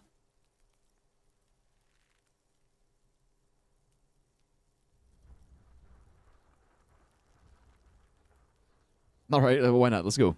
That doesn't sound like a serial number. Where's the structure and logic of a line of manufactured products? Well, no matter. We should run it anyway. No! True, it didn't have the cadence and logic of a real manufactured item. Yes, let's run it, as I said. No, actually, I don't know why I lied. The number... I'm joking, bro. I was joking. I'm fucking with you. Hey. Officer, the decomposing corpse has temporarily suspended my sense of Look, I humor. thought so too, man. Let's continue in a less playful manner. He pauses to think. Look, yeah, you know what? He's right. Like, I gotta be professional. You gotta be professional here. I wasn't sure if I should tell you or not, but something happened with Luke. He passed out, and we're at the hospital. What the fuck?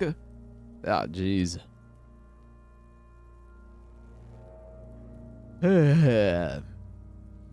Look, is he alright? You haven't heard anything yet? Alright, well. Damn, bro.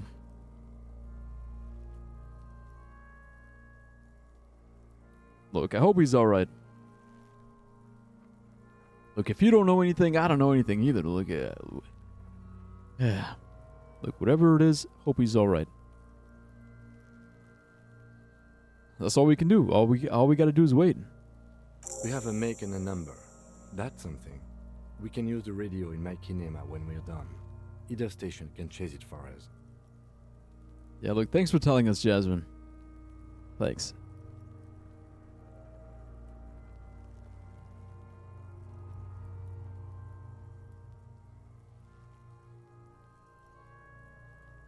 I don't know if it was the right thing to tell you.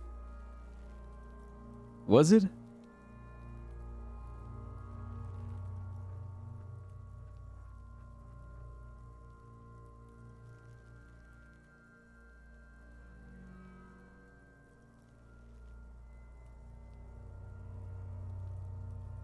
I can't really answer that, right? Like it's not up to me. Right? Wrong?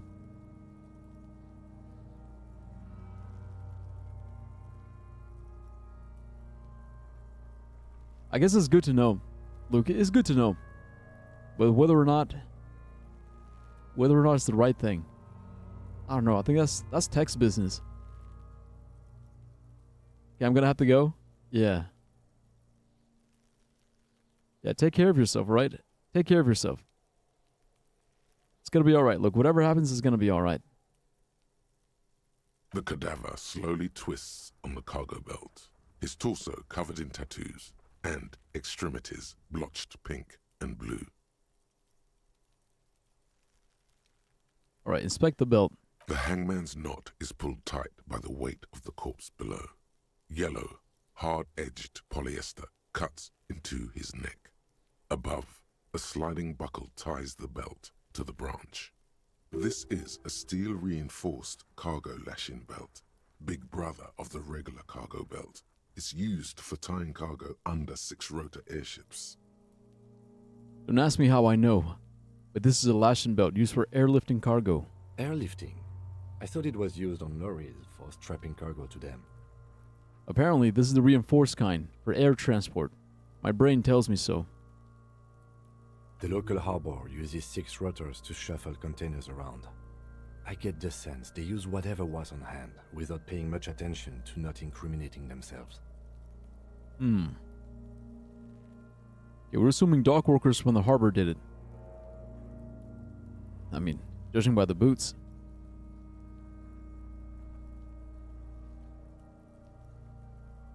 So we're assuming dock workers from the harbor did it. The brief suggested as much, politically motivated by the ongoing strike. Did you not get a briefing?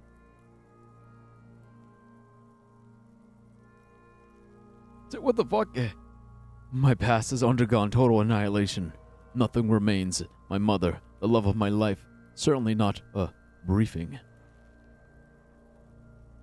I'm just gonna say, yeah. Then you should ask me the first moment we get. Okay, we'll talk about it. That is I mean, like... Okay, wait. So they sure wanted him to stay up there. The rope is reinforced with steel wiring. I was afraid it would be. Thin steel wiring, parallel strands. This makes getting him down more problematic than I had assumed. How did they even get him up there? A noose is one of those things that's easier to use one way around. He points to the buckle, tying the belt to the branch above. Did they climb up using the kid's ladder? That ladder can't carry a grown man. I didn't see any splintering either, did you? I think they lassoed the branch, then pulled on the belt to close the buckle. He makes a pulling motion. Could be. The shape of the branch supports the theory. The cadaver hangs from the cargo belt, limbs limp and torso covered in tattoos. Okay, before we go any further, I actually want to... So we can unlock another spot for this. And then become racist.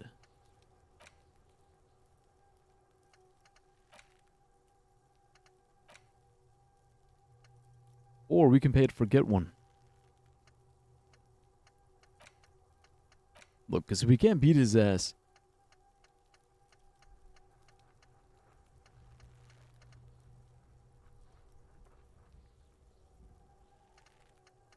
Nah, I'd rather beat his ass.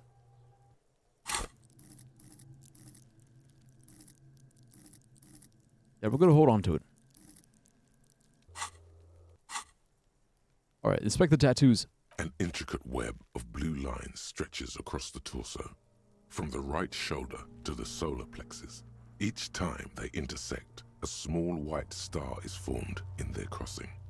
Hundreds of fading asterisks riddle his skin. Their concentration is highest around his heart. Is this a national pattern? Is this a microelectronic system? Because it's not going to be the night sky. I have only a cursive knowledge of the science of cybernetics. I would not know if it were. But it's not quite complex enough, is it? It doesn't seem familiar from the insides of any radio computer your mind can imagine. The somewhat organic lines remind you of old filament memory units, but not quite. No, you're nowhere near right. I'm missing something here. So am I. A sudden ringing fills the air as the lieutenant pulls down the zipper of his orange jacket. He wears a wide leather belt around his waist and a gun holster under his arm. He takes a thin piece of milled aluminium from his coat pocket and pulls it open. Sounds like a sword being unsheathed. A small lens appears. Some sort of camera. Yeah, I knew it. What's that? A camera, dumbass. I'd rather just let him work. Shit, Kuno! What the fuck is that? An instant color camera. He produces two metal-capped ampules and clicks them into place on the side of the apparatus. A thin slot shines there. I have only 2 ampoules, so nobody move. I don't want to waste one. He points the camera at the corpse, peering into it. The lens needs adjusting. Then, A sound, a shrill flash, followed by the breaking of a small ampoule of glass. You see streams of color pour onto the thick, glossy piece of paper, rolling out. In case we need it. cool machine. Yes, it is pretty cool, isn't it? He slides the camera closed and tucks it away on his belt. There is only one ampoule left. Use it wisely. Alright, what do we need this photo for? It contains insight to the victim's person. By his build, I'd say this was a man of physical violence. The story he wanted his body to tell was important to him. It is his letter. To us. Ah. Someone should decipher it. We'll need to show it around. Damn, you guys ever thought about that? The story he wanted his body to tell was important to him. What is the story your body tells? Can I have it? I should look at it later without the corpse smell. Sure. Just don't lose it. He hands you the piece of rolled up photo paper. It's no larger than a pack of cigarettes. The glossy-eyed corpse looks by, his mouth mute and his skin as colorful as the chemical rainbow on the photo paper, teeming with opportunistic organisms. All right, look him in the eye. His eyes are milky white and blind to the world, protruding comically from their sockets. There is no one home, just subaquatic terrors there. Dark brown hair grows on his head. His face is ready to explode from the organic processes inside. The death's head grin has passed. What remains is an unrecognizable mess. Tell me, who are you, dead man? 28%. The corpse is dead silent. You have no idea why you just said that. Who is he? He is male, 4250, with an athletic build. The corpse looks right through you as you distance yourself from its stench, eyes like a shark. Right, squint and take a step back.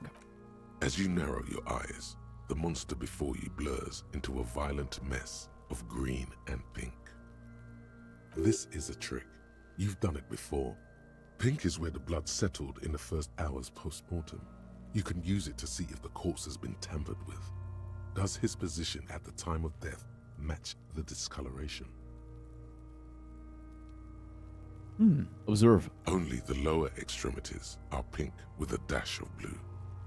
His fatted hands, thighs, and his neck, just above the noose. The rest of the corpse appears dark green in the cold spring air. His face and hands are pink. Pink. Thighs, too. I see it. His neck too. The lividity goes right up his chin. We have good, well-pronounced discoloration here. Relax your eyes. The monster comes back into focus, an explosion of color, coursing with dark marbled veins. His stomach appears pregnant with something. Black liquid streams down his thigh and onto his boot. Is, what do you call it? So, what do you think? I think he's dead. I think he was upright after death. His hands, feet, and neck are all discolored. Look, cover your nose. Something is coming out of him. Yeah, but we know what that is. It's the, there's a specific name for it, but it's basically like when you die and you loosen your bowels. Oh, he's beaten up. See the bruises. I do. Most of them are post-mortem. Maybe even all of them. The delinquents have made our jobs harder with their little sport. Stop talking in riddles, coin slot. Coin slot? Bro, is that racial? It means you fucked him up good, Kuno. Fucked him up brutal like. Goddamn kids. Okay. Yeah, I think he was upright after death. His hands, feet, and neck are discolored. Agreed. Especially on the neck. The belt acted like a tourniquet, keeping the blood in his head. The hypostasis supports a hanging. Okay, could it still be he was moved after death? Maybe he was strangled by someone. Nah, it's... But there wasn't much of a struggle. That's the other thing, like... Because maybe he was passed out. He was passed out. They carried him. Then I guess maybe he woke up. He woke up and he was hanging.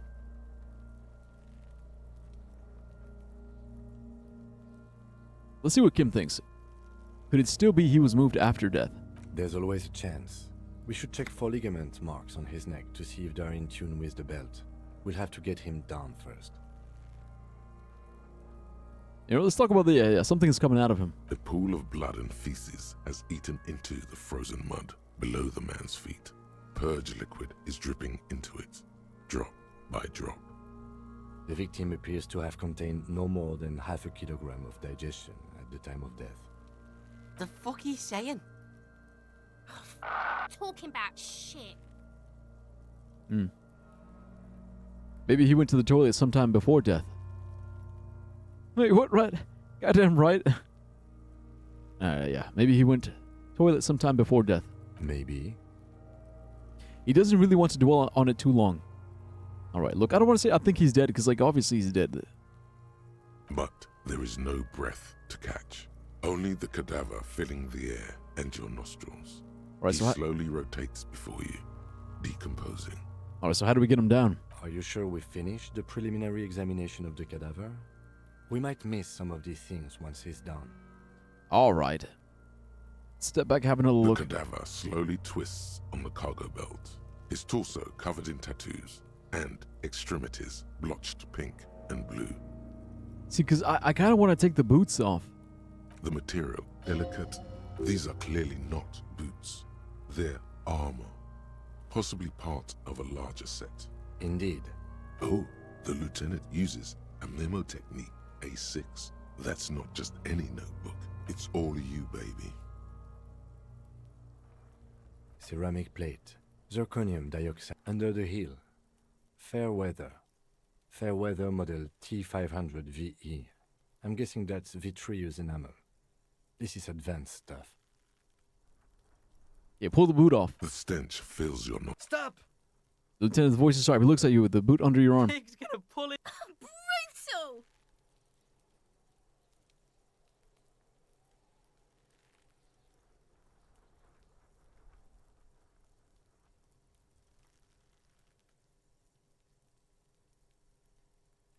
This is a bad idea, isn't it? We gotta wait. Okay, let go. What's wrong with you? I don't know. Officer, if I may ask, what were you trying It's to a achieve look. by It is a putting bad on the idea. deceased foot? It is a bad idea because we're gonna hurt the body. Yeah, look, we shouldn't do it. The cadaver slowly twists on the cargo belt, his torso covered in tattoos, and extremities blotched pink and blue. I think we're done. Look, yeah, look. Preliminary examination is done. Let's get him down from there. The steel-reinforced belt presents a unique challenge. I brought chain cutters, but I don't see a good angle of approach to the belt. He doesn't actually think the challenge is unique. He thinks it's frustrating, annoying, and harder than he thought. The cadaver is a good 1.2 meters up. Neither one of us can reach the belt without assistance. And even if we do, there's the question of cutting the airship strength material. Oh, we could saw the branch. Climb up there and saw the branch? Yeah, it seems dangerous. There has to be a less risky way, with less falling down of trees. Shoot him down? No. Can't someone else do it? Bro, who else is gonna do it if not us? Yeah, maybe we can ask for help from the harbor. I was really hoping we wouldn't. The Union appeared to be suspect in this case. It seems like a dangerous route to go down. We'll see with the look. Even more reason. Even more reason. If they refuse to help, that's kind of sus. If they do help, but some of them don't, let's see how they react, you know? I would really prefer if there was another way. These people might have an agenda. You know what they say? Keep your friends close, but your enemies closer. Okay, look, let's reconsider a little bit. But what other options? The corpse twists on the belt, like chicken on a skewer. Alright, can't someone else do it? Someone else? You mean like the police? Someone who's below detective? Nah.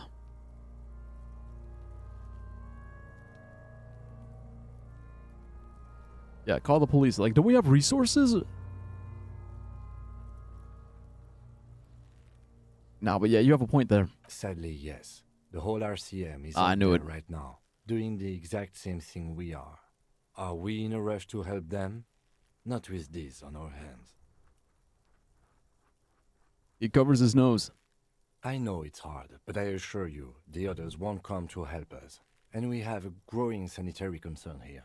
We need to get him down, fast.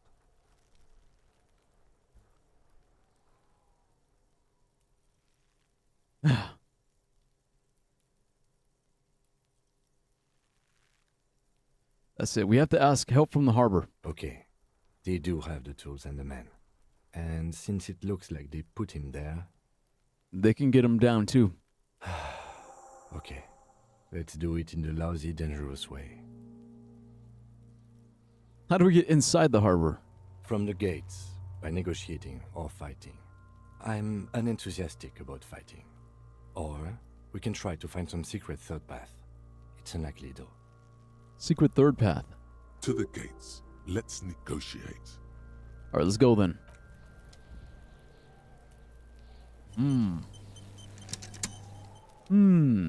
Interesting.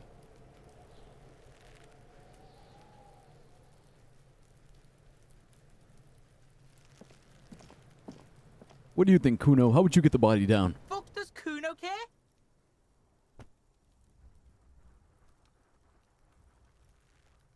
Okay, let's try this.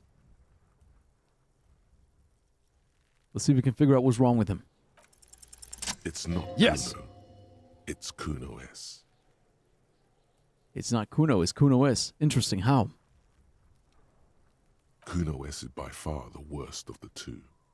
Kuno has no problem being near you, but the other hides behind the fence, afraid for her life, like she's done something very bad.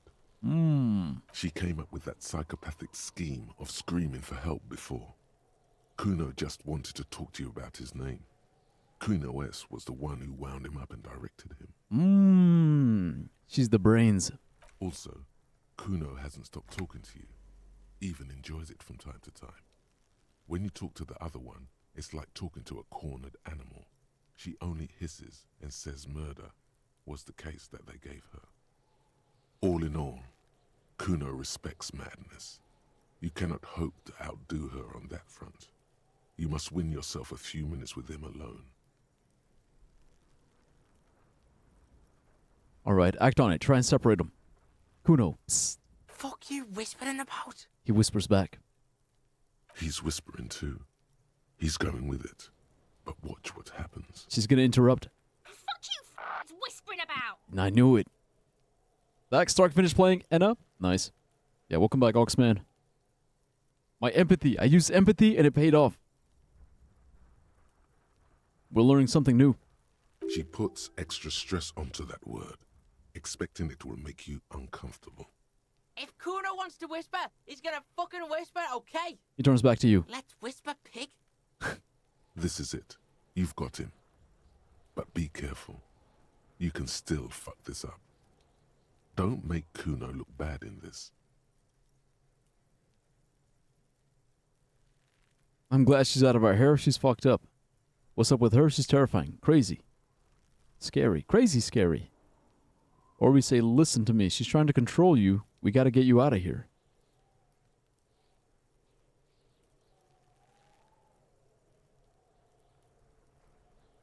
Okay, I'm gonna go with this one. Like, yeah, what's up with her? She's terrifying. Crazy scary. Crazy? You don't know the half of it. She's not crazy. She's insane. Dangerous. She's smoked a man. She's done people in. Probably even pigs. She's murdered? Stop talking to him. Kuno, I'm fucking warning you. You're gonna get us into shit. She understands what you're trying to do. Yo, see? Did Kuno not tell ya? Kuno told ya. Kuno talks to whoever he wants. Talk, pig. Kuno's got it under control. He hunches down again. You did it. They're separated. He's even turned his back to her, so she can't read his lips. What do you mean she smoked one? You think she has anything to do with the dead man? Probably not. You know, I'm curious about this. Because I know smoked it. Smoked means she killed her. You said that she's insane. Is she your sister? You know what? Let's ask that first. Okay, is she your sister? Fuck no, she's not me sister. She's just a stray who got in. Like a mad dog or some shit. A stray? Yeah, she was just there. He points at the apartment building behind the fence. What was that, Kuno? The little one twists her neck, looking at the building. She was in the hallway, dripping wet. Kuno flinches. By the fucking shoe rack, in the dark. Why was she dripping wet? Kuno's got no fucking idea. Her hair was all wet. I think she pissed on the floor too. She was there for 3 days, in the corner. Every time Kuno went out. For 3 days? You said she got in. How? I don't know. Someone left the door open. Kuno comes home and she's sleeping under the desk, under a pile of clothes, like a dog. What about your parents? Kuno's dad doesn't give a shit. Doesn't even see her there. Or thinks it's fucking Kuno. Shit's all on Kuno.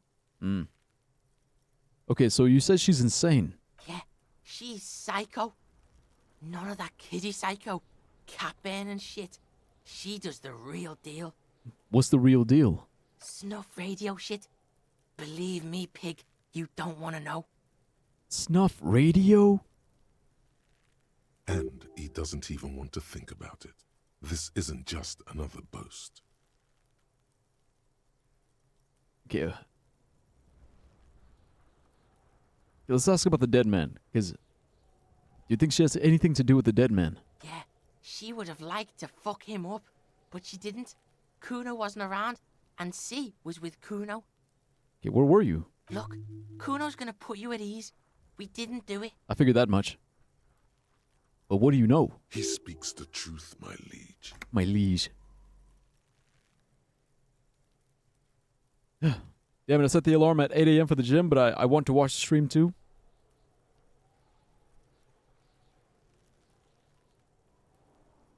Yeah, say la vie. Look, it's all decisions. Decisions. I'm not gonna influence you either way. It's up to you. It's all on you. I'll watch it. Who cares? I can sleep after the gym anyway. Yeah, there you go. Look, I knew. See, the thing is, I already knew. Whatever you choose, it's gonna be the right choice.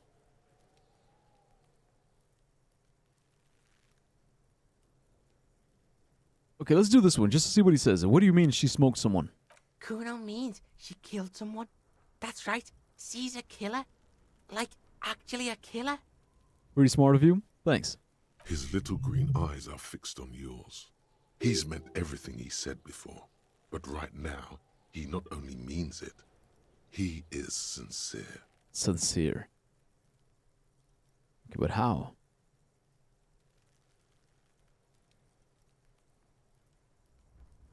Yeah, because that's the real question. Okay, if she's killed someone, how?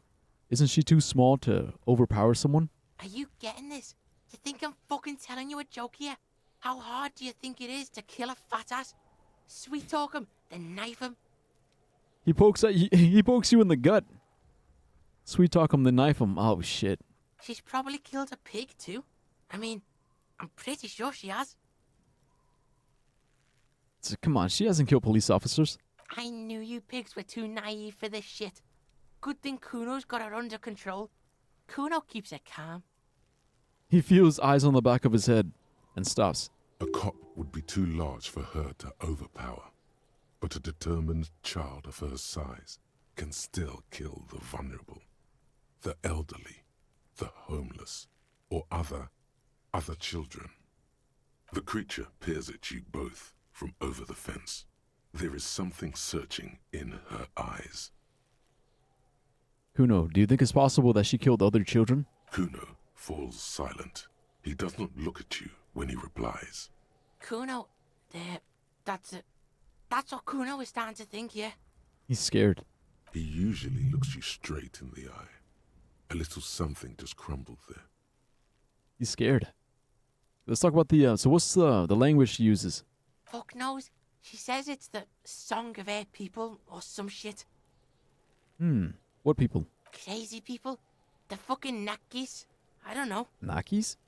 It's Suruis. Suruis. Suru are an indigenous ethnic minority in the social democratic powerhouse Vasa on the tundra and taiga-covered Isola of Katla. Far, far away from here. As far as possible, really. Do they have red-haired people there? What is it, Scotland? Or Scandinavia? Scotland? Kuno, could she be Suruis? Suruis? Like that man from Hjelmdal shit? Hjemdal. She could be. She could be that Hjelmdal shit. Hjemdal, yeah, also, yeah, Hjemdal, Scandinavian. Yeah, social democracy. I was also wondering, yeah. Revelshot does have a small Suruis community, or she climbed into a yakberry crate and was shipped over accidentally. All right, so how are you dealing with all this? How's Kuno dealing? Kuno's dealing just fine. He doesn't need you fucking with any of it. C doesn't either. Kuno's got this shit under control. He spits through the gap in his teeth. Front teeth. You need backup. I'm here for you. Listen. He points to his eyes. It's Kuno's go-to. Kuno's protecting her. You fuck with C. You fuck with Kuno. You threaten her. You threaten to take her away. Nah, it's not like that, bro. This is what it all comes down to. He needs you to take him seriously now. I'm going to kill you. I'll run when you put the cuffs on her, sneak up on you later, and fuck you up. You understand? The boy looks you in the eye. Black people is trying to focus. I can respect that. All right. Now we can do business. He wipes the sweat off his brow. Business? Yeah? What do you want? Kuno can hook you up with... He starts, no longer whispering. Oh, don't hook him up with shit, Kuno. See? Relax. He respects the Kuno. Kuno made him respect the Kuno. You respect the Kuno, you get all kinds of shit. Let's go. We're in business now. Kuno's gonna get you hooked on illegal narcotics. If you run a little errand for the Kuno, get you hooked, pig. Get his hook in you. Then Kuno gonna get you hooking for more. Cash in big style.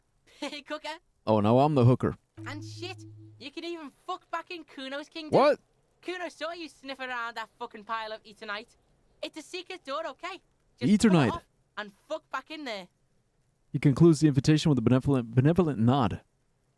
Hook. I'm hooking.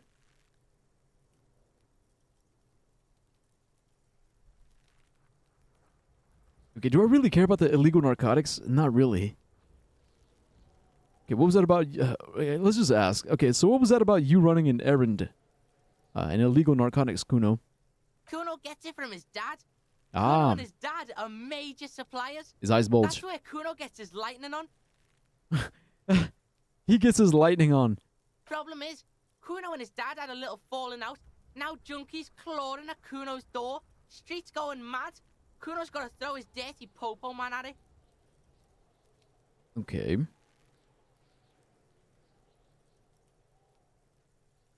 Wait. Dirty popo man at it? Wait, does he mean me? No, I don't want to touch that right now. Okay, so this is interesting, but I'll have to get back to you. Don't take for fucking ever. Kuno's got wheels turning everywhere. Gotcha. Okay, let's talk about the crime scene. Yeah. The kingdom of Kuno. The fuck do you want with See, it? because look, now that we're cool, we can ask him questions. Okay, the ladder. Ever climb it? Look at that fucking shit. You're trying to get Kuno killed. Ah, so would you say that the ladder is unclimbable? Fuck does Kuno know? Kuno's not a fucking acrobat. There. The lieutenant takes a quick note in his notebook. So not even the kids use the ladder. It's a trap, Kuno! Don't climb it, Kuno! Okay, so in the greenhouse. What's in the greenhouse over there? Dunno. Kiptas gardener used to work there. Kipt is a pejorative term used to describe people of South Seminese or Areopagite descent. It used to be a common first name among the Areopagites of Ilmara. Not so much anymore. It's Areopagite. That's how the measurehead said it. You can get perks by using drugs, though? Yeah, perks. Look, man, I'm clean. I've had enough drugs my whole life. But you mean the young woman? Okay, hold on. The gardener used to work there? Yeah, that's what Kuno said. She couldn't handle the heat, so she took off. Kuno can take it. Shit's nothing to Kuno. Wait. So is the woman... Fuck, what was her name? Alice, right? No, not Alice. Fuck, what was her name?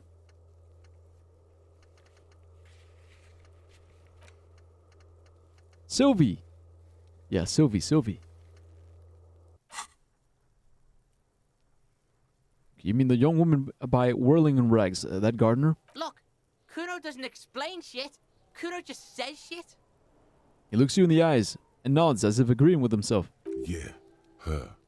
What was she doing in the greenhouse in March anyway? What kind of gardening is done in March? No, actually, like it gives you a lot. You just don't get addicted? Oh. Fish is sometimes used to fertilize the soil a few weeks before planting something. Maybe she was preparing the garden beds.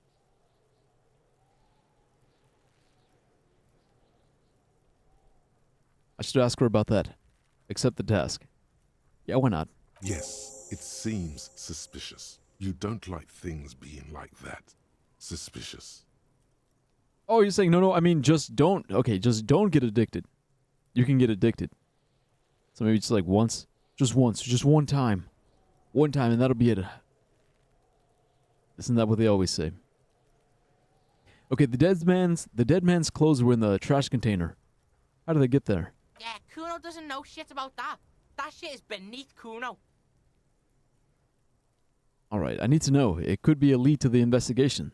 Someone may have tampered with the murder scene. Listen. He stops you. Kuno doesn't care about this small-time shit. Just listen. Kuno saw what you did there, dumpster diving. Oi! Sad shit. Bro, it's part of the investigation. Kuno could hook you up with some sweet rags. Shit like Kuno's wearing. Your What? size, good price. 500 real. 500? You'd have to be blind not to notice the giant white letters F-A-L-N running down his trouser leg.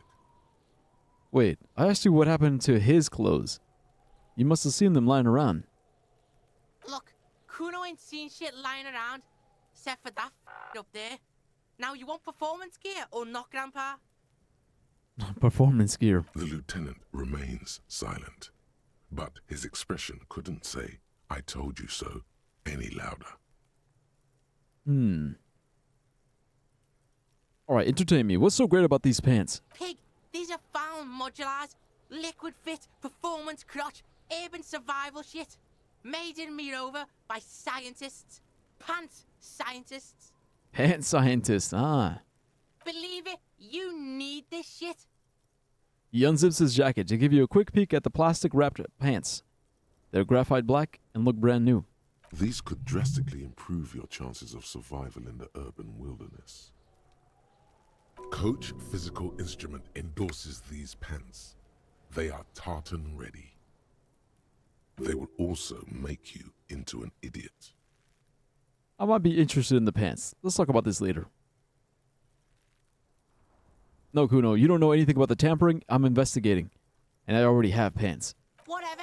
Kuno was trying to help you, but you're too fat for fouling anyway, pig. Alright, come on, bro. Wait, show him the mug? Alright, there was also this mug in the trash. The fuck? A mug in the trash? Is this about the fucking clothes again?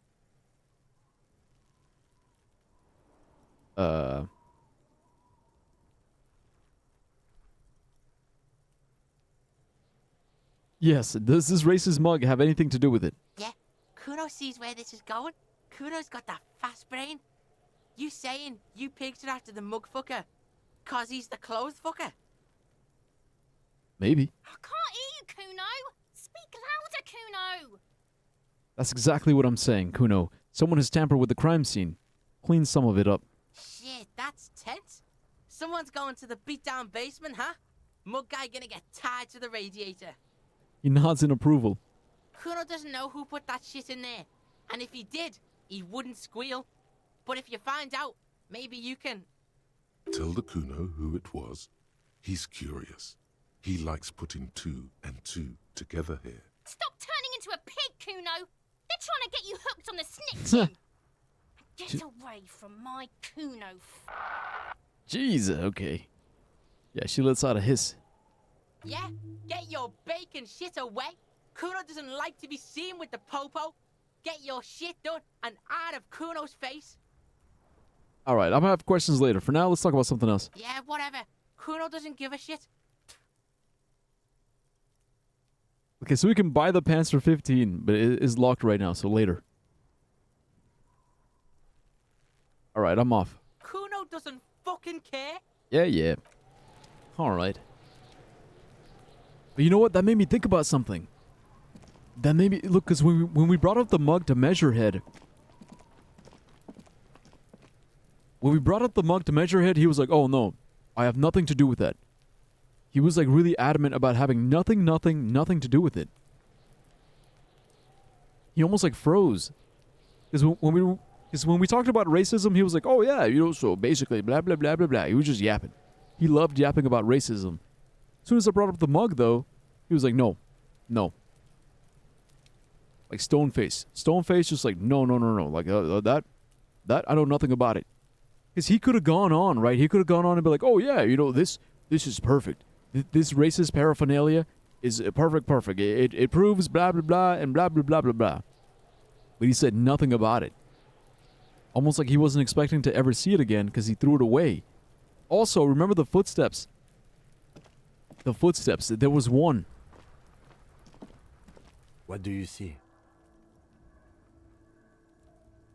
A heavy one. 200 kilogram imprint. Heavy. Heavy. Knowing what we know about Measurehead being as tall as he is, as muscular as he is, it wasn't an obese man. It wasn't one man carrying another man. It was Measurehead. It was his big, meaty ass. 200? Could it be the combined weight of 2 people, one carrying the other who's tied up? Let's say a heavily built worker carrying a similarly built, soon-to-be-dead man. He might be right. 200 kilograms of living weight is unlikely. Maybe it was a giant. Maybe it wasn't. Come on, dude. You know. Maybe it was. Just imagine it. A giant man, at least 2.5 meters tall. It could have been, but if it wasn't... He waits for you to finish your sentence. Ah, come on, bro. Look. We just gotta compare the boots. Not an extremely obese person. We haven't seen any obese men. We've only seen giant, tall men. Okay, if we say, okay, extremely obese. I can't see any prints fitting the armor boots the victim was wearing, can you? Someone had to carry him. Are any of the other prints deep enough?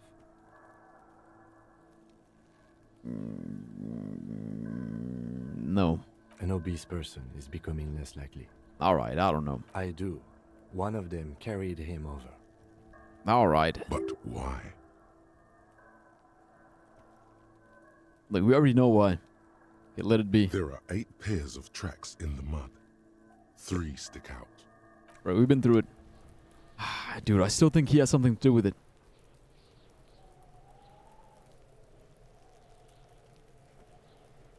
He was here. Okay, but now we have access to back here. In the greenhouse.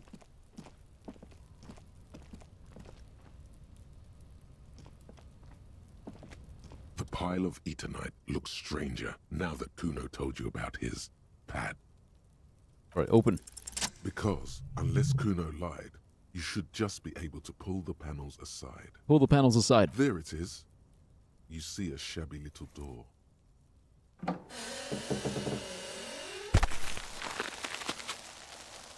Couldn't do that the first time. Oh, also about Nazi race theory. So Aryan race and everything was pretty common in Germany because there were mostly Germans that spoke one language. But in Italy, Italy is very diverse. They don't even speak one language. The language we know as Italian doesn't exist. It's just the official language. But every province speaks a whole different language. So Germans were like, they're Aryans because they did Roman Empire. Yeah. And then they needed to explain the Japanese, so they made them honorary Aryan. So they were like, well, Slavic people suck, but they're Aryan when needed. See, because it's always convenient. Convenient little exceptions. Convenient little, like, little bendings of the truth. Bruh. It's basically like, oh, my friends, the people that I like and the people that agree with me, yeah, they're good. They're good, they're cool because they agree with me. And anyone who disagrees with me, well, no, they're bad. They're bad. If you're with me, you're good. If you're against me, you're bad. It's like, come on, bro. Very unscientific. Hella unscientific. Also, but I'm getting hungry. Let me get some snacks real quick.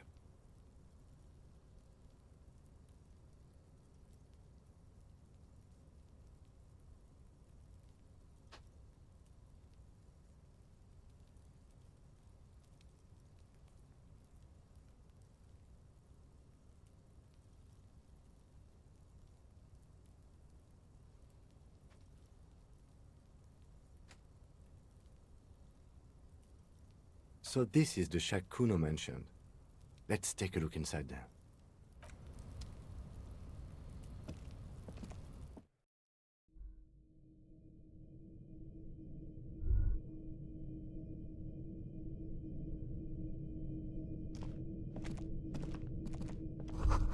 A silver plate with traces of bone yellow powder.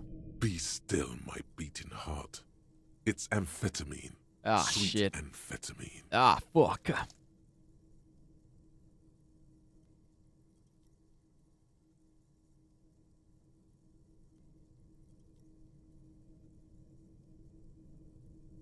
Wait, really? Some Africans honorary Aryans? And same thing with Arabians?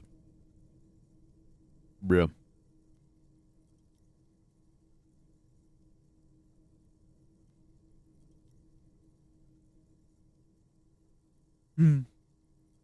It's drugs. The lieutenant isn't studying the powder in the mirror. He's studying you. There's a good vague way to ask where he stands on drug use. Professionally, I mean.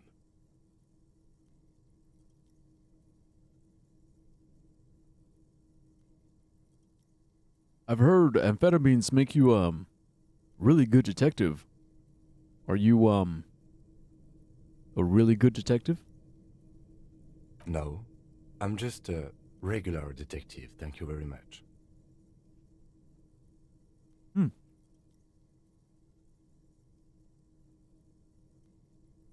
Oh, okay.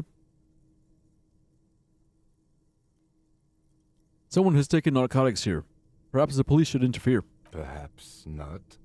This is below our pay grade, detective. However,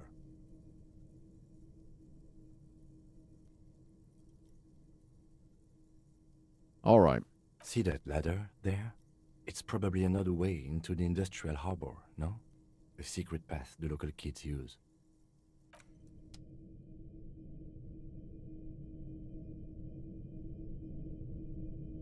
There we go. We did it.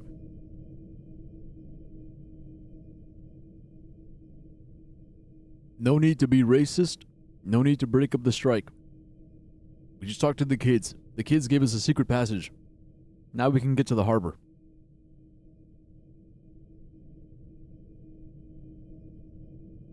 Nice. Good work, Watson. The poster says, get out of the way, or get fucked up. I like it. Cured pig's head. It looks mummified. Oy. Grotesque.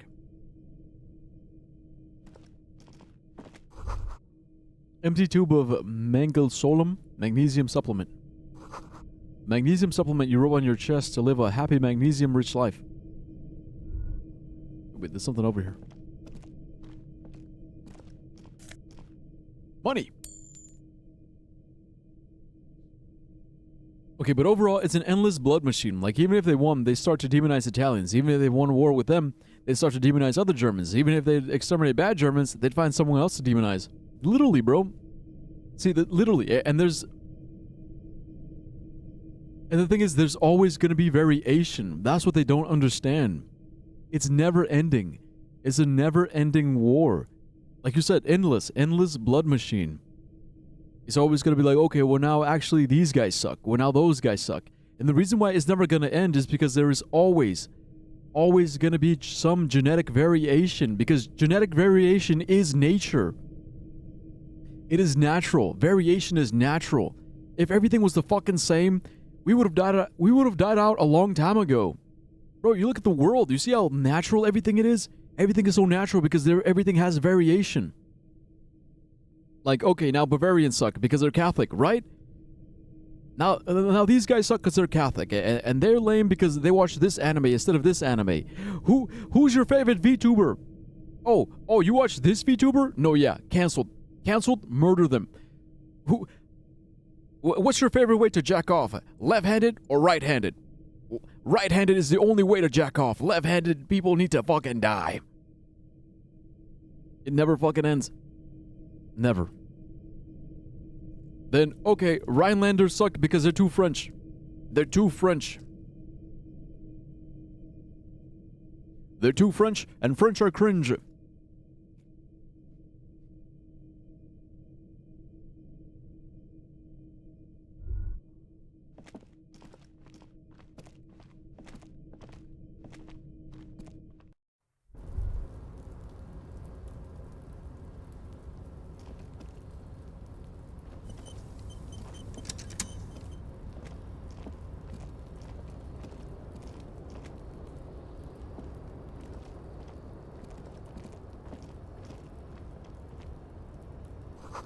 This doorway is going to collapse soon.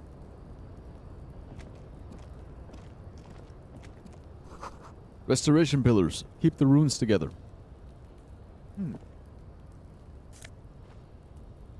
Postcard. Grand Quorum. 37.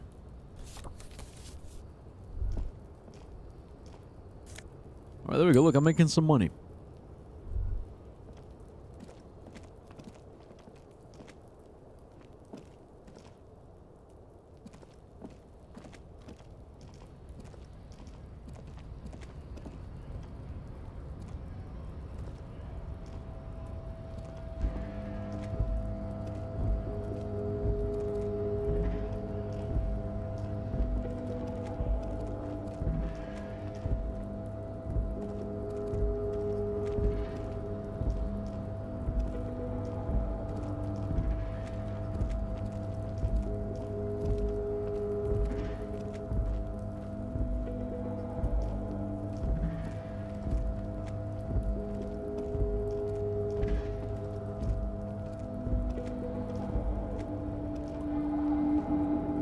No way to climb up?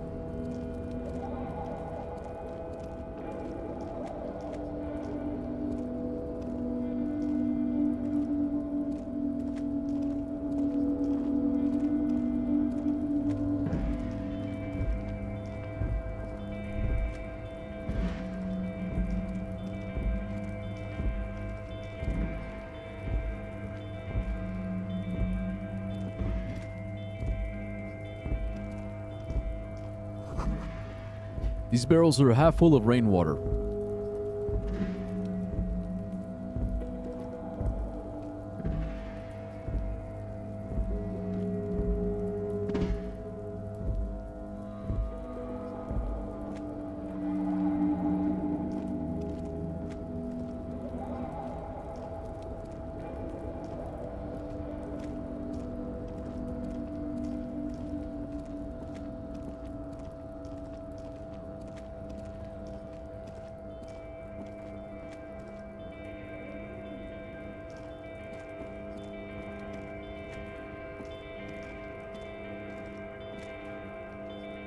Alright, this is a dead end. The fuck?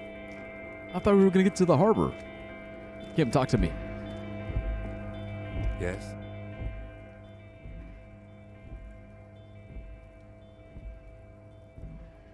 Nah, there's nothing. Nothing.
Okay.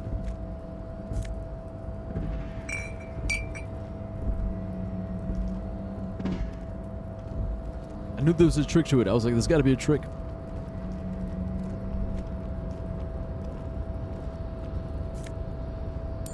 Right, more money. So there's bottles here, but I don't have a bag.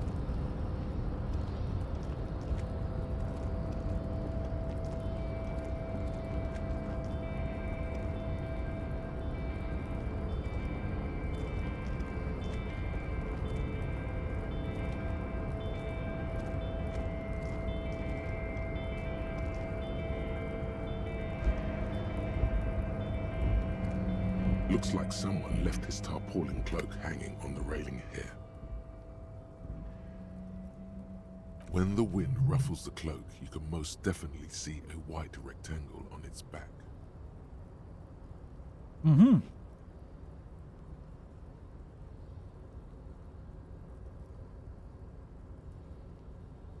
You son of a gun. It's a cop's cloak. Yes, it's probably yours. It bears the RCM insignia, and you have a habit of being careless with your equipment. You could probably make the jump. You look like you've done some track and field in your day. Look around. The wind is aggressive up here. The lieutenant looks at the enormous crane towering in the distance over the container yard. That machine is a Kvalsund 1020 HK. Kvalsund 1020 HK. Is it?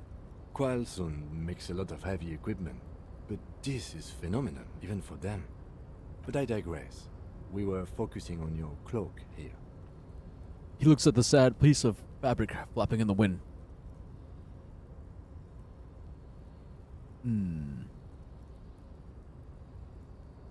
Look, it's 17. I don't know.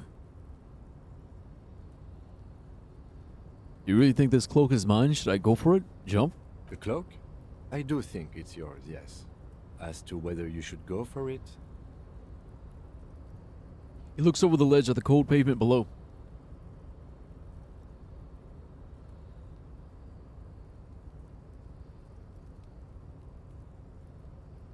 It's not that bad. I can make it. well, it doesn't seem too dangerous. 2 meter stops.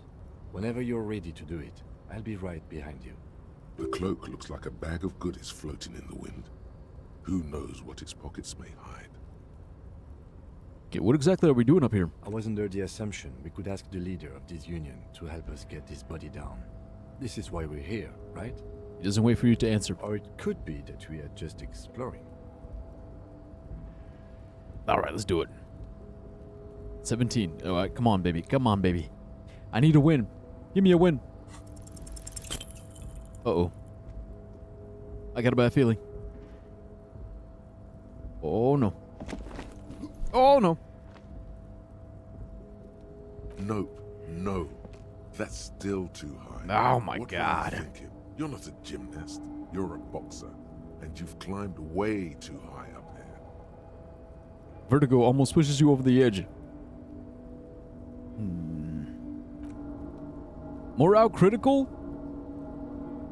You could have died there. Shit. I'm failing you.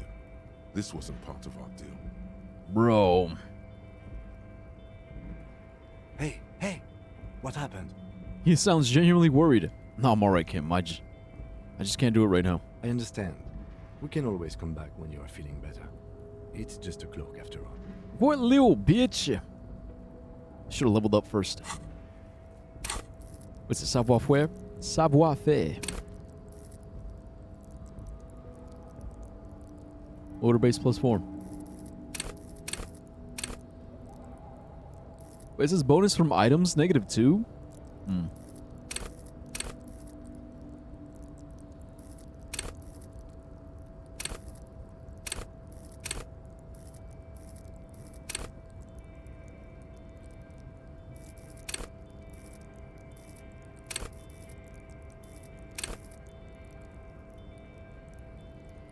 Oh, skill cap reached.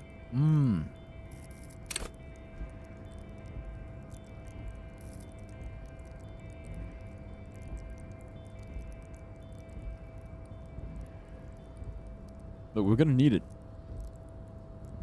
I need it more than race theory.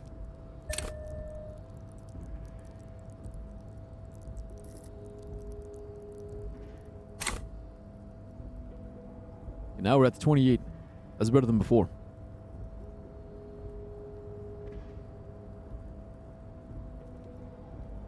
The cloak?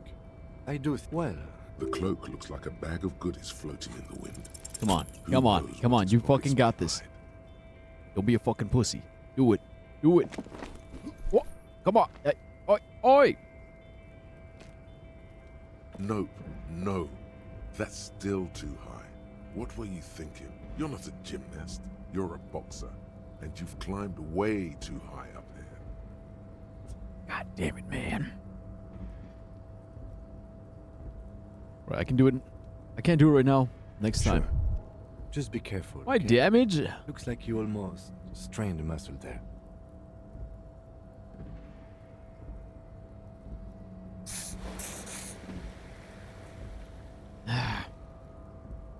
Alright, fine. Fine. We're at 15 though. Shit. 15 out of 100. It's gonna take a while. Alright, yeah, not right now. Bro.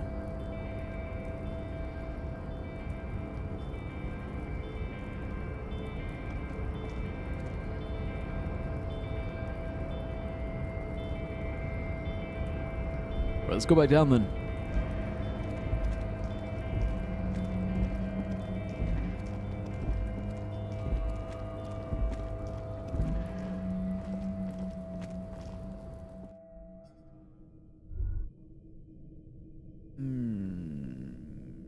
Drugs.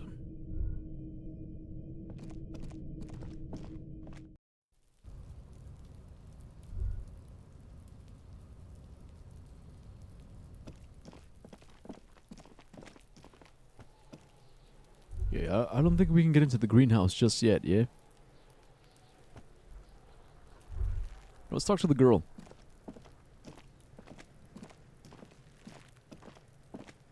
I'll die before I squeal, pig. She hides behind the fence. Listen, child, the smell is so bad that I threw up, and I was wondering. Yeah, and I was wondering. Stay away from me, pig. You don't want want to see what happens when you corner me.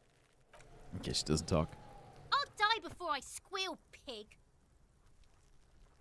Alright, what are those strange words you use, girl? I come from the woods, Gutta Vittu. Gutta You don't want to vita. go there with me. You don't want to see what I've seen. Don't be traumatizing her. Get the fuck out of here. Alright, that didn't work. I'll die before I squeal, pig. Yeah, hey, kid. What's this kid shit?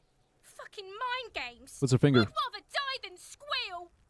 Get the fuck out of her face. You got done. Talk to me. So it's a girl. Interesting. I'll die before I squeal, pig. Yeah, okay, there's no talking to her.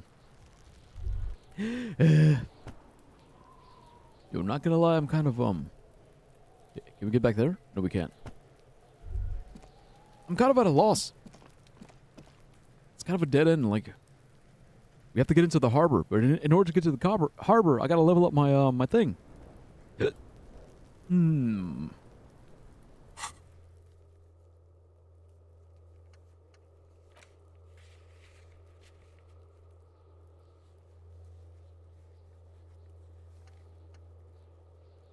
We could ask Kuno about the suit. Oh, also, okay, yeah, the,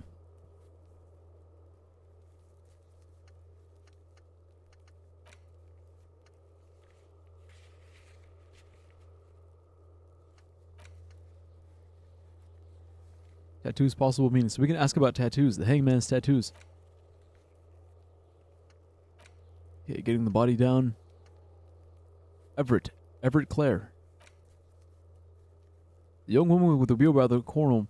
The young woman with the wheelbarrow at the corner of the whirling rags told you that she had to take a break from gardening because of the cadaver smell. But what if she was lying? After all, what kind of gardening is done in March?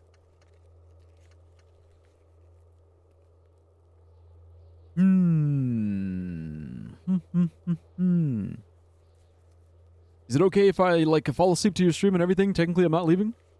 No, it's not okay. No, it's not.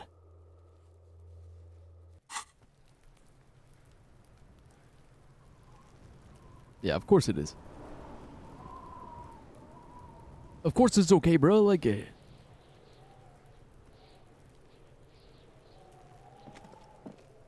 that way I'll show up in your dreams. You can hear my beautiful, beautiful voice in your dreams. Nah, it's okay. No! Don't leave! I'm staying. Oh, okay. I thought you'd be like, oh, it's okay. I'll just leave then.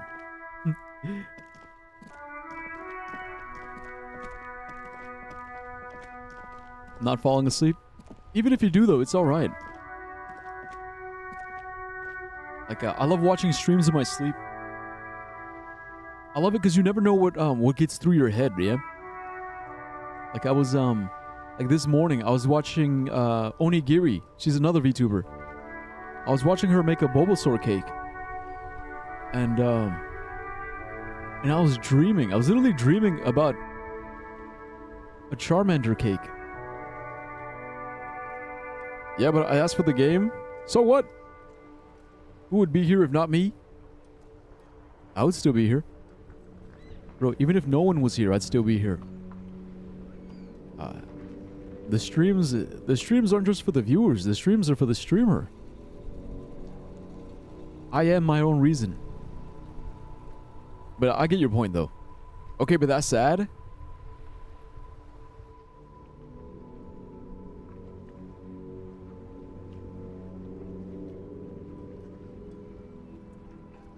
You see my face? You think I'm a stranger to sadness?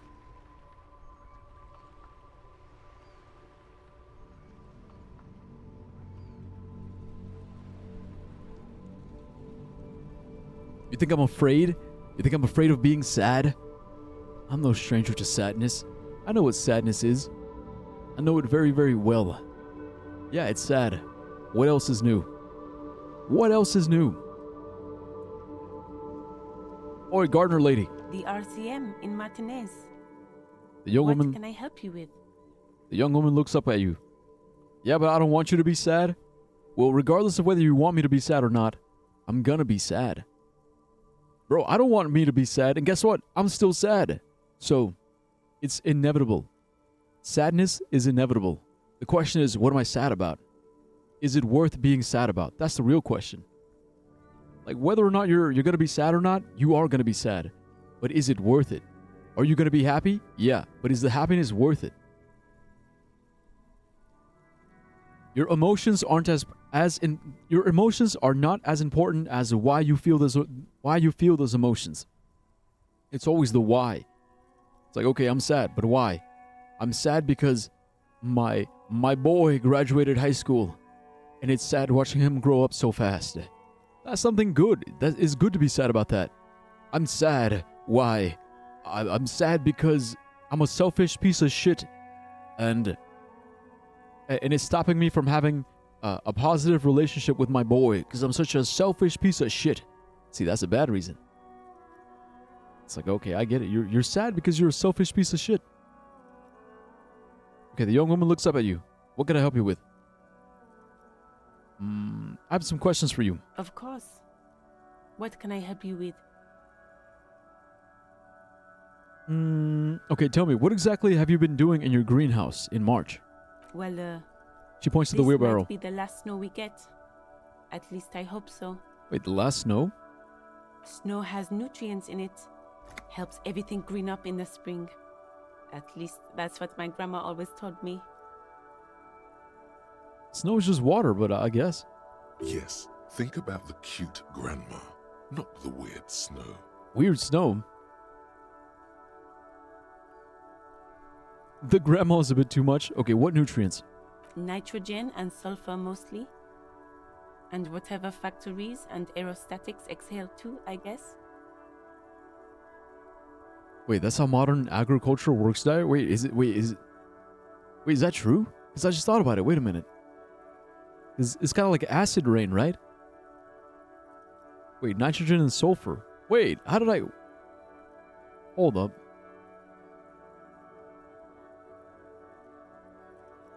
Most crops start to grow under snow? Wait. Huh?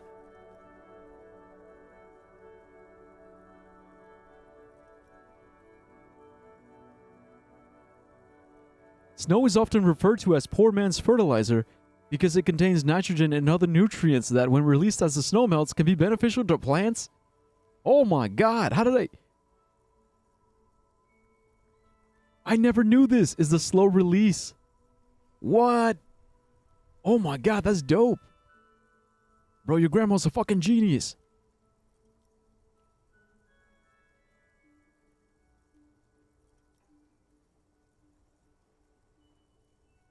Sixth grade biology class for me? Hey, way better than American biology. Bro, in American biology, they're too scared to teach us evolution. They're like, no, we can't teach them evolution. If we teach them evolution, they'll stop believing in the Bible. And then they'll try to have sex. We can't do that. Yeah, so thank you. Look, thank you for teaching me something. Okay, so what's the point of this? Squint your eyes and look at her intently? Stop looking at her. Look around. What do you see? The traffic jam? The plaza? The entrance to the yard? The plaza? That's right. And the canal, the bookstore, the harbor gates. This is a great vantage point for keeping an eye on you. I don't think she... What? Okay, yeah, are you by any chance keeping an eye on us? No, of course not. I don't understand what this is about. She looks towards the yard and her expression clears. The kid did this, right? The red-haired rat? Can't say a sentence without or kipped. He's always giving me trouble. Yeah, I was talking to him, yes. Maybe you shouldn't be. I mean, you do your job, but that kid is beyond help. And he certainly won't help you. Come on, look, he's not beyond help. Look, I don't believe anyone is beyond help. You've been resting here for quite a while, haven't you? All day. All day, basically. The lieutenant intervenes, looking at her intently. Yes, I'm tired. Tired all day? I understand. The RCM isn't welcome here, and the locals want to keep an eye on us. There's silence, the smallest of smiles. That's okay, miss. Do what you have to do. I think we're done here. Let's go.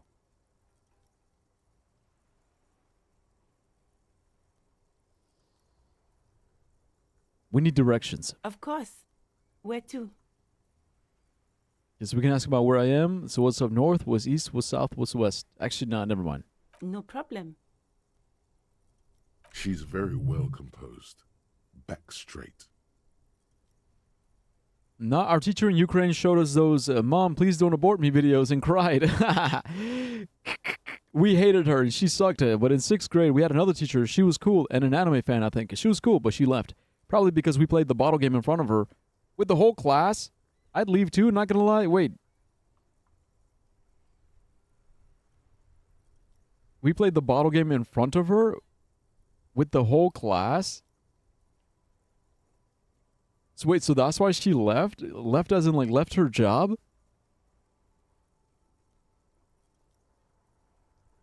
First time I kissed my ex-best friend? Oh my god.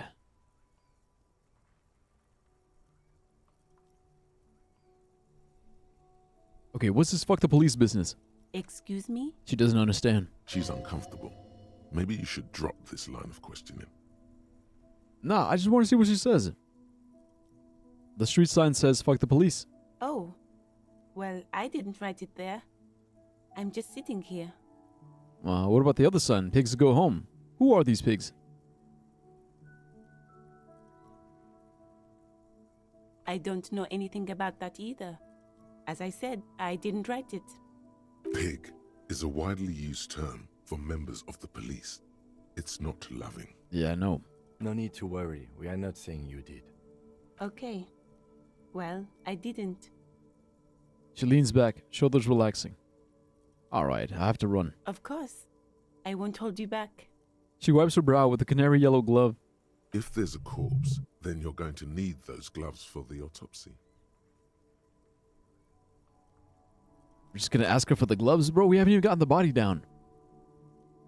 I guess we can get them now so we don't have to worry about it later. One more thing. Can I borrow your gloves? Sure. Keep them.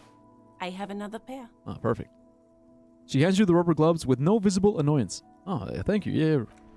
Really nice, really helpful. Okay, well, that wasn't so bad. That weren't so bad.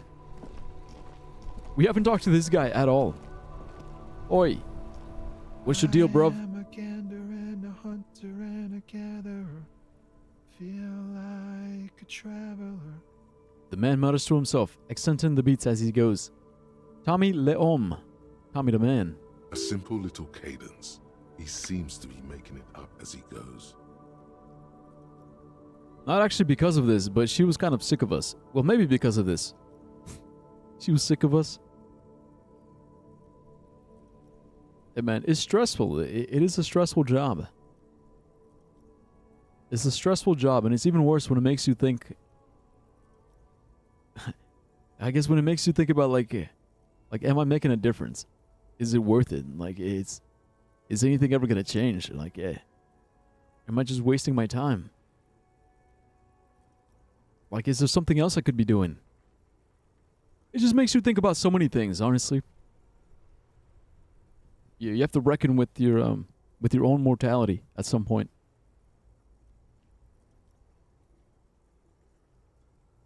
A simple little cadence. He seems to be making it up as he goes. Keep listening. I am the law. No, keep listening. From another planet. Hey there. What's going on here? It's the jam, my man. He motions toward the sprawl of lorries with a sweeping gesture. The air from the east is thick with the smell of crude oils, heavy metals and other byproducts of the modern era. You can almost taste it. What's the jam? It's a traffic jam for the ages. Harbor gates up the street are shut tight. No explanation given. Workers on strike, scabs agitating, an all-around clusterfuck. Meanwhile, we're all stuck here in long-haul limbo for days upon days upon days. I notice he has tattoos. Upon days. He glances south, down the road. Limbo, huh? So that's where I am. So how long have you been here? Feels like forever.